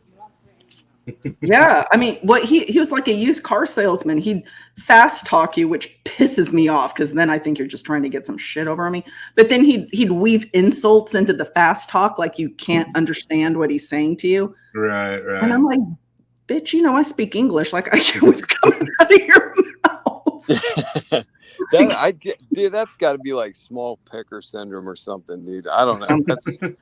That's like, I don't know. Like, I can't see why people would just be mean to a female like that for no reason. Just well, he was, I don't know, he was threatened by me. Like, he wouldn't talk to me directly either. Like, and his girls that work for him, you know, because he'd send them in to talk to me. They're like, he's afraid of you. And I was like, he should be. He fucking better be. Damn well better be. There's a reason for that, you know. I was nice at first. This is all him. Yeah. I gave him the chance. I'm never rude out of the gate. Like, I am never rude to anybody out of the gate. I'm a nice person, God damn it. I can tell. I mean, yeah, I mean, some people are just, I don't know, some people are fucker, I'm nice, eh? Nice, motherfucker. God damn it, I'm nice. So yeah, I mean, like I said, you got to work hard. You got to work hard to make me. Yeah, no shit. Yeah, somebody was paying him on the side to do that. Right. Yeah, there's times like when I first met Monica, like when we started getting to know each other, like I'd make like a joke and like I'm like, dude, did I freaking go too far? You know, not like a joke at you, but just a general joke of things that I find humorous. Right. And then I'm like, oh shit, dude. And she's probably gonna be like, what the fuck is wrong with this motherfucker?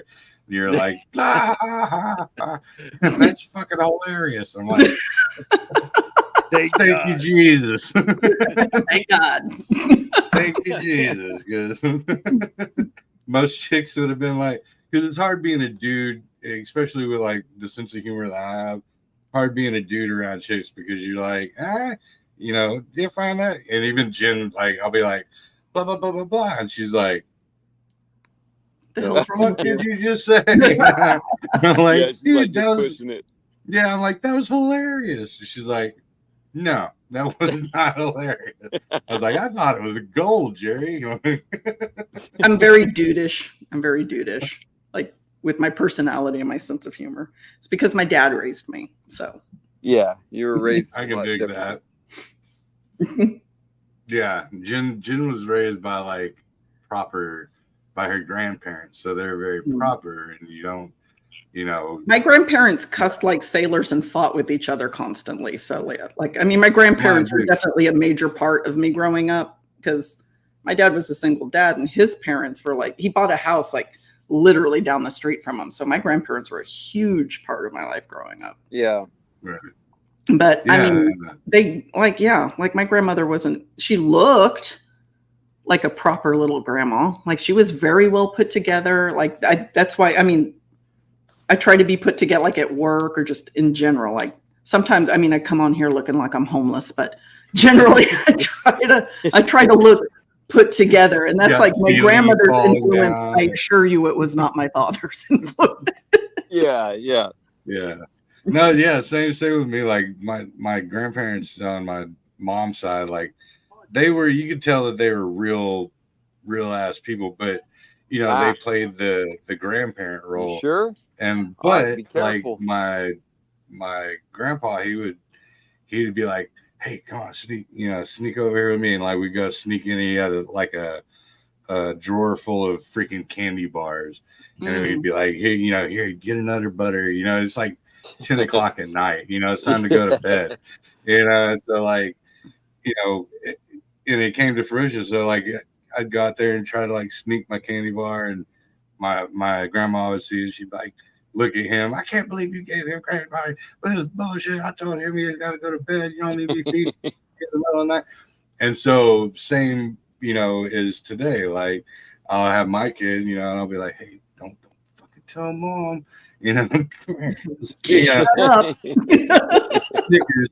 know, and he'll get busted with her like with a wrapper in his, you know, in his room. And she's like, I freaking told you don't be giving him candy out. And I'm like, yes. The cycle has come to fruition. So all of my, you know, tactics that I did when I was, you know, in high school, my father taught me a lot of them. He told me how to vandalize without being caught. Oh, hell yeah. And how to, he's like, don't do any like permanent damage because then you can get arrested. Oh, yeah. So But he told me, like, he told me a bunch of stuff. Like, he's the one that told me to, like, jam up a tailpipe. Like, the car won't start or it'll blow the muffler off. He's like, jam a potato up there. Just jam that bitch up there. Oh, that's what I did. I was in the parking lot of a high school jamming a russet of somebody's Oh, my gosh. He was like, you can get something. He was like, go get some like blue cheese or something and put it up on their engine block. And I'm like, bet. I'll do it one better. I'll get some shrimp and put that shit up. Let that cook on the engine block for a week. Right? Some old it's like getting that smell out. Right. Or finding it. Like, you're never going to find the source of that smell. So yeah, that was my father. So when my oldest son Riley started going out, he's like, we're gonna go out and like TP somebody's house. He's like, we're gonna go. I was like, are you gonna egg it or TP it? And he's like, we're gonna TP it. And I said, okay. I said, here's some money for toilet paper. I was like, wear all black, stay in the shadows, and if a car comes, you gotta hide. Like behind something fully, not with your ass hanging out or so. Like, just because you can't see them doesn't mean they can't see you. You got to fully hide. And if the cops bring you home, I have to act like I'm mad. Yeah. Just remember that. Yeah, I remember freaking, not to self-incriminate, but one of ours was egging people's cars in the summer. Because if you did it in the summer, it would like dry on there. Would destroy the paint job. Yeah, like they'd have freaking omelet size. Oh man, all over the paint I heard job. About like that. Yeah, it would never. Honey does that. Out. Honey does that. So does shaving cream and bologna. No shit. Yeah, bologna will do it too. Bologna too? It'll eat through the clear coat. Oh shit! And that's what we're eating. Bologna? Yeah. Well, I don't eat bologna. Well, I don't either, but I love bologna. Shit. Really? Oh, dude, yeah. I got to get my.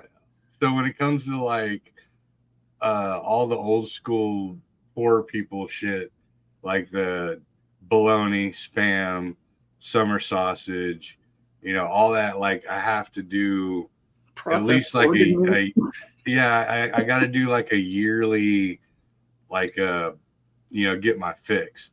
Really? I'll be like, and I'll be like, man, it's been a year, dude. I need fried bologna. Babe, pick me up some bologna, man. She's like, what the fuck? And I'm like, I need, or give me some Spam, or and I'll eat it for like a week, and then I'm like, all right, I've had my fill. Same with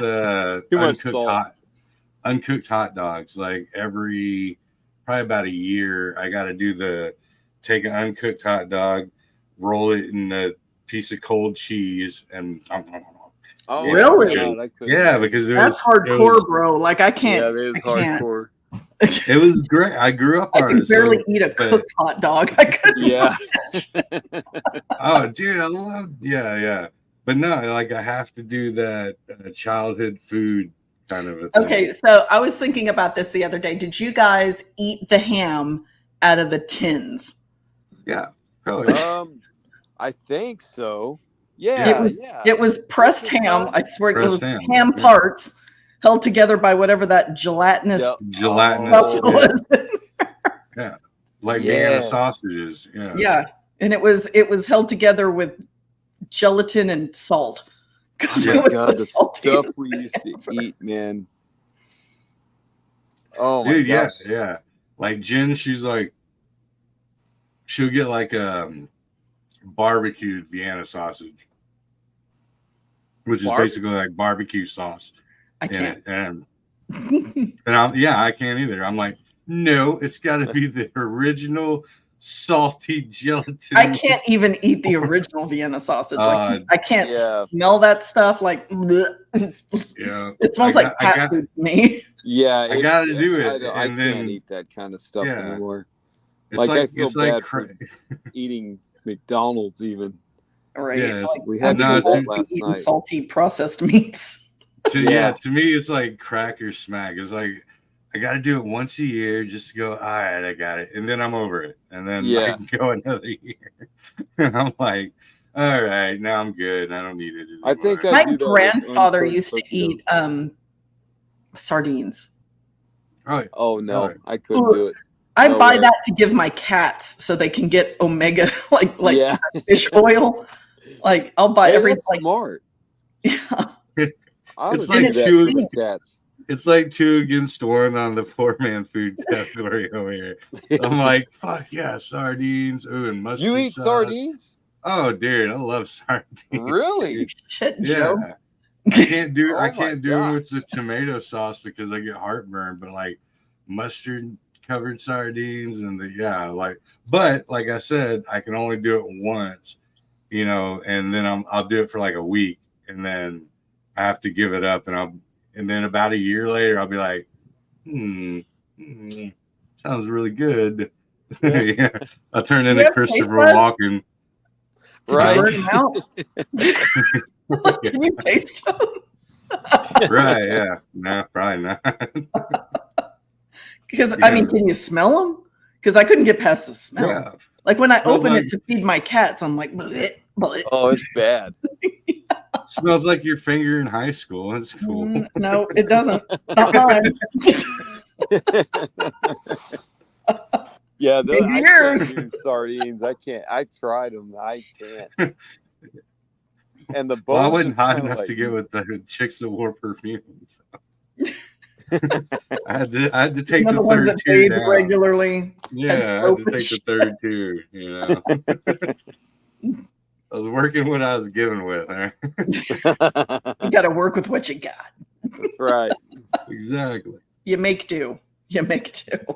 I remember my dad told me a story about bologna, why he doesn't eat it. I guess he was hitchhiking to Brownsville, and he used to eat bologna sandwiches, and he was hitchhiking to Brownsville to work, and I guess a pig farmer picked him up, and he was riding in the front seat with him, and I guess his hands were just disgusting, and he handed him a white bread, he's like, here's a bologna sandwich, and with his dirty ass hands, and he says that's why he doesn't eat it.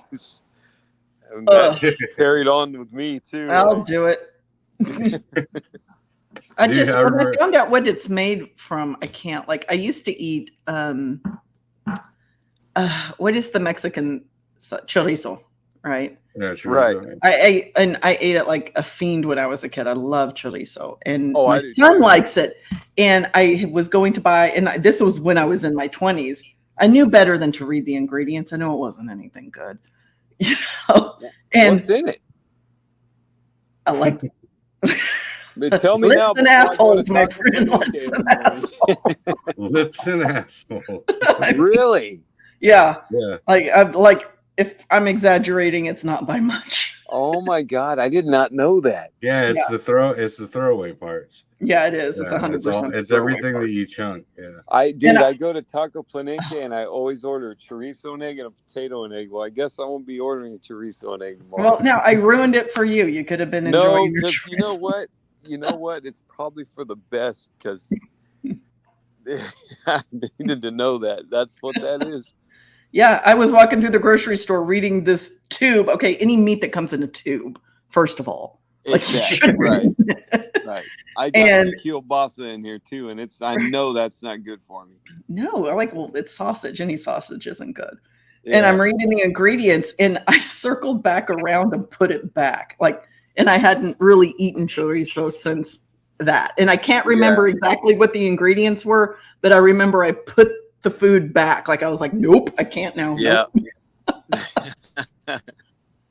Yeah, that was like the first time I asked my grandma what barbacoa was. But it didn't faze me. I was like, what's barbacoa? She's like, oh, it's all it's this the face meat, and the eyeball. And I was like, no shit.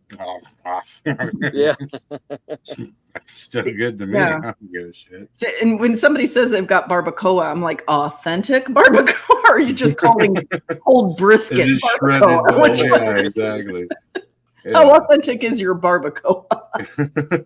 Yeah, that's another thing I don't do. I don't do the barbacoa thing. I just heck no. And I can't do lingua either. I can't. My daughter loves lingua, and I cannot. Yeah, I used to eat that, and now same thing with menudo. I used to eat the hell out of menudo, but now I don't, because I know what it is now. I knew what it was back then. The tripod. But no, Amy Creel said the hoghead cheese. Remember when they used to actually do that? Like at HEB, they'd have the whole freaking pig head. You know, like in the Makes me think of Motel Hell. Motel Hell. Great movie.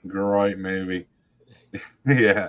But yeah, I mean, it was just, I think, well, and then now I'm going back to nostalgic 80s and 90s, but like the lobster tank at the freaking HEB or Safeway. Oh yeah. You know, and have anymore. Oh hell no, dude! You can't find that shit. Save your life. You know what I mean? No. But yeah, but you know, to me that was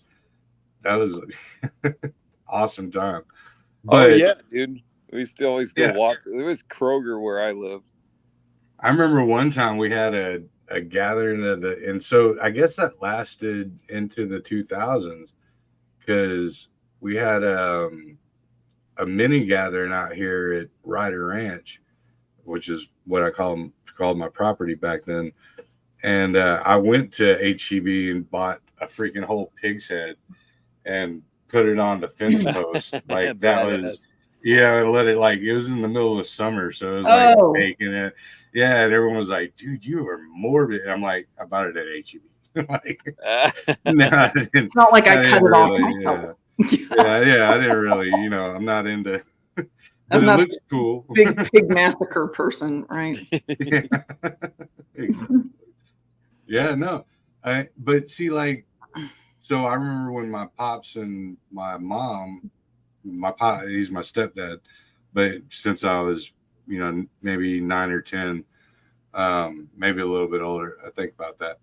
But for their freaking wedding, they did it out here in Bastrop. We lived in the city, so like. And he's from Bastrop area. So they're like country folk and shit. And so it was like my first interaction with country people. Right. And so for like their wedding, the night before the wedding, they freaking bring a freaking pig out, and literally slice his freaking throat. And you can hear it like gurgling. Oh God! And I'm like, no. Dude, and I'm like a little kid, and I'm from the city, so I'm like, what in the, like I almost cried. Like it was like, hell yes, you were.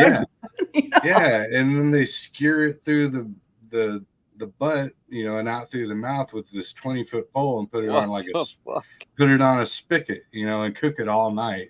Right there in front of everyone. All right. Right. Yeah. And I'm like, what kind of barbaric while I eat my bologna sandwich? The hell is wrong with you people? What is wrong with these people? God, bologna's so good. Can I have some bacon on this? Not realizing that, they just put that thing through a freaking. I used to ask my kids if they wanted chicken or cow. I was like, chicken or cow? Yeah. What would you have today? I was like, instead of saying, do you want a hamburger? Do you want steak or whatever? I'm like, okay, do you want to eat a cow or do you want to eat a chicken? Yeah. There's no fantasy world here. Like we're not going out in the back 40 and killing it ourselves, but you're going to know what you're eating. Yeah, absolutely. Well, shit, we've reached the 2-hour mark and I know Monica had a long day. I had a really long day. I heard all about it. And that's one thing you got to do as a co-host. If you have a female co-host, is listen to her about her day. That's right. I have to tell everybody. I could come on here and just tell everybody. I had to wrangle drunk adults this afternoon. Oh, don't you hate that? I had to stop fights. I had to. Oh, cow. Yeah. And I had to be like, can you do that for me? Like play the girl card. Like, please, can you do that for me? Was that today? Yes. Oh, shit. And then I had to pull rank. It was Oh my gosh. it was annoying. I thought I was going to leave early. I thought I was the team builder's ending at like 4. I'll be home at like 5. Like maybe we'll stay a half hour late. I can get home till freaking after 8 o'clock. Oh wow. Yeah, it's Friday night, or is it just no? Like it's a once a year thing. Once a year thing. Yeah. Holy shit. It's crazy because like I drink, and you know, and Monica can attest to it, especially when she gets texts from me and like ungodly hours of the morning because I'm up drinking. But like I drink a lot, you know what I mean? But like I can't stand it when drinkers become drunks. Like, 'cause I'm not, I don't get to the drunks. I get to the comedy drunk phase where I'm like, yeah, you know, and they're like, that was a highly inappropriate joke. You know, I'm like, right. Sorry. Sorry. But I don't get into that, you know, and Woody knows what I'm talking about, like how Jake would slip down that slope and then become that guy, and you're like, no, Jake, blah blah blah, you know, come on now, come back over here. It's like, you know, yeah, it gets exhausting, man. It's like, right, exactly. He would turn into Jesus. Yeah, and so as a drinker, I'm, you know, every time I have to get up in between that kind of a thing, I'm like, dude, y'all are ruining from getting me another. Like, I could be drinking right now. Exactly. And now I'm stopping you drunks from acting like drunks instead of acting like drinkers. Come on now. Oh, yeah. And then when I went to go take a shot myself, I inhaled. I don't know what the hell I was thinking. It was like, it wasn't even a shot. It was like a freaking like full on like cup that was like 3/4 full of tequila. Right. Oh, shit. Yeah. I was like, that's like a triple shot. What the It was Patron. So we're all like, cheers, whatever. And I, like a freaking dumbass, I bring it up to my mouth, and right as it's coming up, I take a breath. I'm like, I don't know what I was thinking. All the fumes go in. I managed to get it in my mouth, but then the fumes are choking me, and some of it got into my lungs, like the actual tequila, like that. Yeah, and I was like, I couldn't swallow it. I couldn't get the fumes out enough to be able to swallow what was in my mouth. So then I I spit it all back out in the cup, and it came out my nose. Oh shit! So then, like I don't know, this part of my body was like on fire for about an hour. I bet. And I was like coughing up fucking tequila, and then I'm having to wrangle these drunk people. It's like I'm not having a good time. Yeah, that's there's like time. Our not to get on another Jake story, but yeah, rest his soul. But yeah, I remember one time, man. He freaking drank everything. Me and him were drinking. We drank like an 18-pack apiece, and then we were still drinking through the night. And then I had liquor and more beer in the fridge, and I went to bed at like 4:30, 5 o'clock in the morning, and at about 6, I just hear him like banging around and smashing shit. And I was like, God damn it, you know, and I'd get up and I fucking put my pants on and shit. And I come storming out of my fucking room. and I'm like, I didn't even have to look around. I'm like, Jake, what the fuck? And he like, there's like a little divider between my kitchen and my living room, and he like hid behind it. And he's like, he's like, I'm sorry. I was like, what are you fucking doing? And there's like fucking bottles and fucking cans of beer, shit everywhere. I'm like, quit drinking all the fucking, that's for tomorrow, motherfucker. It's only Friday. You know, and I was like, quit drinking all the shit. And he's like, I'm sorry. Yeah, that's what he would always say. I'm sorry, dude. Yeah, dude. And anyway, I was like, go lay down and put a cover on and shut the Yeah, you had to sometimes tell them go that. to You bed. had to. Dude, I know, man. We used to have to do that to them all the time. Like, dude, just go to bed, sleep it off. You've had enough. It's like babysitting. God, Yeah, for any, and then they're like, "Are you coming to the next bar with us?" And I was like, "No, hell no." Now if y'all gonna act like this. I was like, I can't even get you out of here. Like, everybody needs to leave before we get banned from this. Right. That's like my friends now that go out and drink. They're single and they're my age, and they're like all of a sudden they're single, and I'm like, dude, no, I'm not going out. You guys are nuts. Y'all fucking just act like fools, and we're not 20 anymore, man. Right? Yeah, I am. That's just me. Yeah. I can act like I am, but like I'm paying for it. Like my body's like, oh yeah. Is that what we're doing? It's weird. I don't pay for it, and I'm like, you can ask Woody. He's seen me like at the gas station, man. I'll drink for, out from opening to close, and then past, and and then be like, yeah, right in there is what go take a shower. Yeah, all right. So we're drinking. Let's go. Yeah, dude. And me, I have like I can do like 2, and I'm kind of like done. Like this has made me tired just drinking 2 Coronas. Yeah. You got to drink past the tired. That's the aging I can't process. Do that. Yeah, I just at my age, I just can't do it anymore. You just got to be committed. Like, yeah. You just. I know I'm tired, but if I have like one more beer, I'll be on the other side of that. Yeah, right. Dude, I'm the opposite. I'll literally get mad at myself. Like I look over at what I've drank, like on a work night. I'll be like, what? There's 3 beer, 3 tall girls. I'll be like, you fucking pussy. I'll get up, grab pour me 2 shots, grab another beer.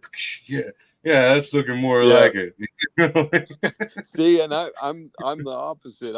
I get mad at if I don't hit like working out. If I don't hit the weights that I hit last week, I'm like, you fucking pussy. What's wrong with you? I have to like film myself and say, what the hell am I doing different? Like, and it just drives me fucking nuts. And that happened yesterday morning. I guess it's like the same thing, but you just get obsessed with it. It's like, yeah. It's like, it just pisses you off. Well, see, a part of mine, and I'm not going to front, like it's people will be like, Breezy drinks a lot, blah, blah, but it's not just, it's more of a regiment, I guess, because I do have like hardcore sleep insomnia, right? So right. If it helps you, man. Right. Well, it's either that or like if I don't drink a lot, then I'll end up smoking Delta 8 because it's legal in Texas. But I'll end up, smoking, but I'm not a smoker. Not anymore. I used to be a huge smoker, but it got to my lungs because, I was smoking like 8-9 blunts a day, so it was like really killing my lungs. But it's one of those things where if I undercut myself on medication, I guess you could consider it, then I'm up at like 5 a.m, wide awake, ready to like drink coffee and do shit, but I don't have to go to work till 11 o'clock. Right. So by the time you like, even if you were to get up and go out in the living room, watch TV or do whatever or make yourself useful, then by about 10ish, you're like, it's about nap time. Right. And then you want to nap, through the freaking day. And then you're like, oh shit, it's time for work, so yeah, it's I got to have it like at a very, like I can either sleep 6 hours or I can sleep 8 hours. There's no in between or there's no outside of it. Like, cause then I'm just useless. Yeah. I get between 5 and 6 hours of sleep a night, I'd say. Really? Yeah.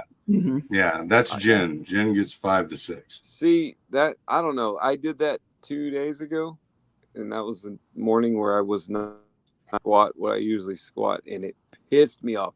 So the whole day, I think that was Thursday. Yeah, you can ask my wife. She's like, "Oh my God, you're so cranky today," and it's what it is. It's because I was on like, I think 6 hours of sleep, and that's not even. And y'all are saying 5. Yeah. 5. I don't. I get insomnia like Joe. Like, I'll get a little bit like gosh. So I mean, I usually go to bed like a normal like work night around 11 midnight, right? And what time do you wake up in the morning? No, well, I get up at like 6. It's when my body wakes me up.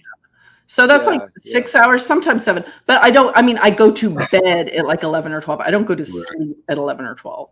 Like sometimes it's 1:30 in the morning and I'm like, shh, I can't go to sleep. Yeah. And then I pass out. And then Chris gets up at actually 3:30 in the morning because he's first shift. So he's got to get up really early and he's got to drive forever like I do. Yeah. So, extra early for that. So when he gets up, a lot of times it wakes me up and sometimes I can't go back to sleep. Yeah. Yeah, Jen will do that. She'll get up to go to the gas station like 8 o'clock. Well, she wakes up at 6ish, 7ish. But like, because she's one of those hour and a half in the bathroom before she goes to work type of chicks. But yeah, she'll wake up and I'm like, boom, I'm like, son of a damn it. I hear the bathroom door close and I'm like, motherfucker. And then like, it's never fucking fails. It's one of those things where it's like 10 minutes before my alarm goes off and I'm like, finally. Yeah. I hate that. Fucking.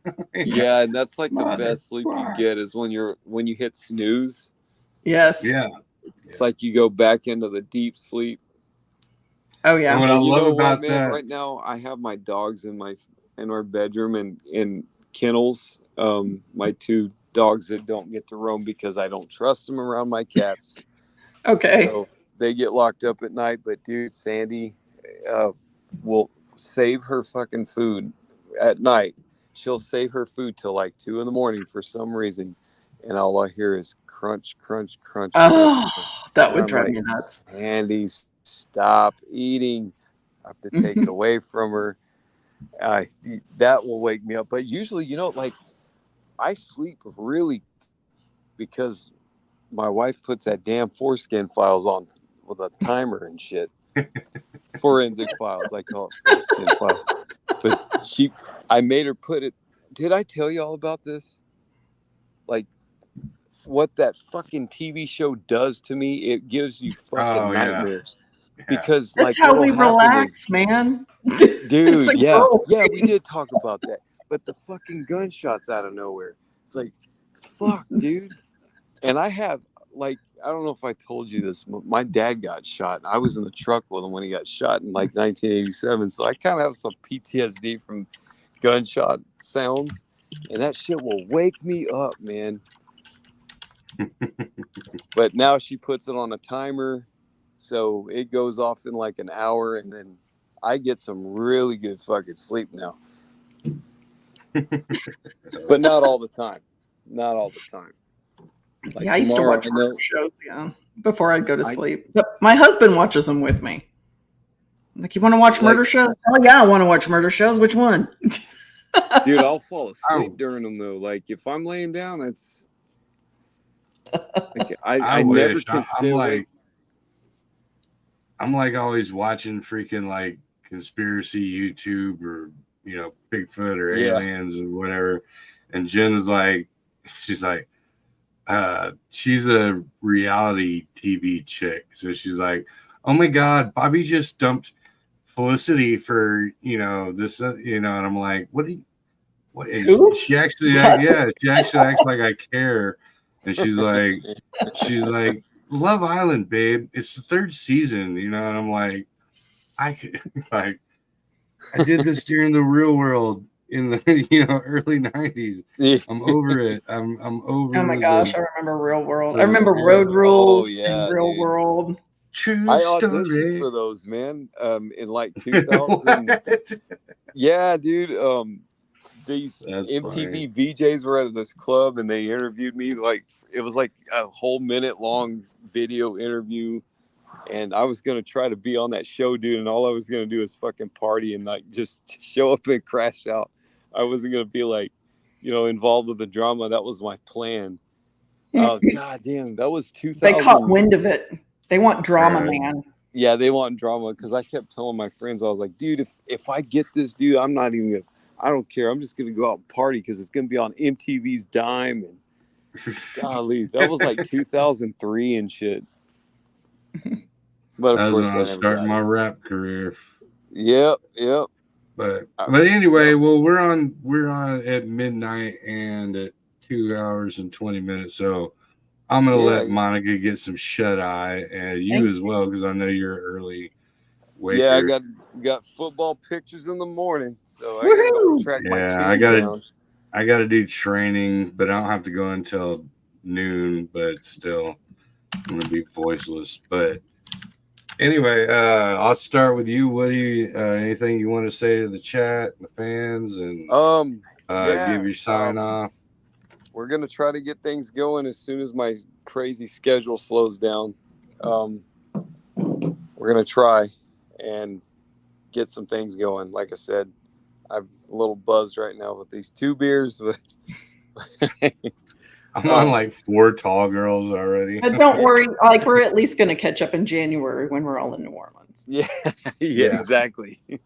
Yeah, that's still in the plan. So that'll be really. Dude, cool. Make it happen. Make it happen for sure. Make it so, number 2. Yeah, man, I'm still waiting on. I requested. God dang, it was January. It was around MLK, right? It's like 17th to 20th. Yeah, 17th. I need to hear back from my Jefe and go from there. I don't see there shouldn't be a problem. That's far enough ahead. I would hope. Yeah, not. it's pretty far out there. So we should be good. But yeah, let's try Friday. Should be able to be a little earlier on Friday, and y'all have a great weekend, and I will see y'all sometime next week. All right, brother. All right, y'all have a good one. You too, Woody. Peace. All right, bye-bye. Bye. All right.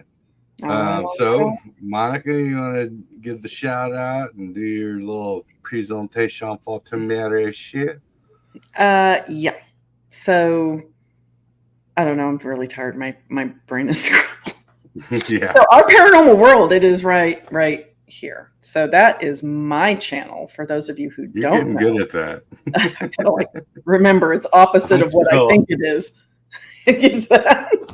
So there's my channel. If you guys are so inclined, Joe is on me. Mr. Breezy is on with me Thursday nights at 10 on YouTube. We go live and we talk about all kinds of cool stuff, kind of like tonight. And I also put out little short reels, like 90 seconds worth of little information nuggets on various things. Like I have one on red caps, and I just did one on Old Shuck, right?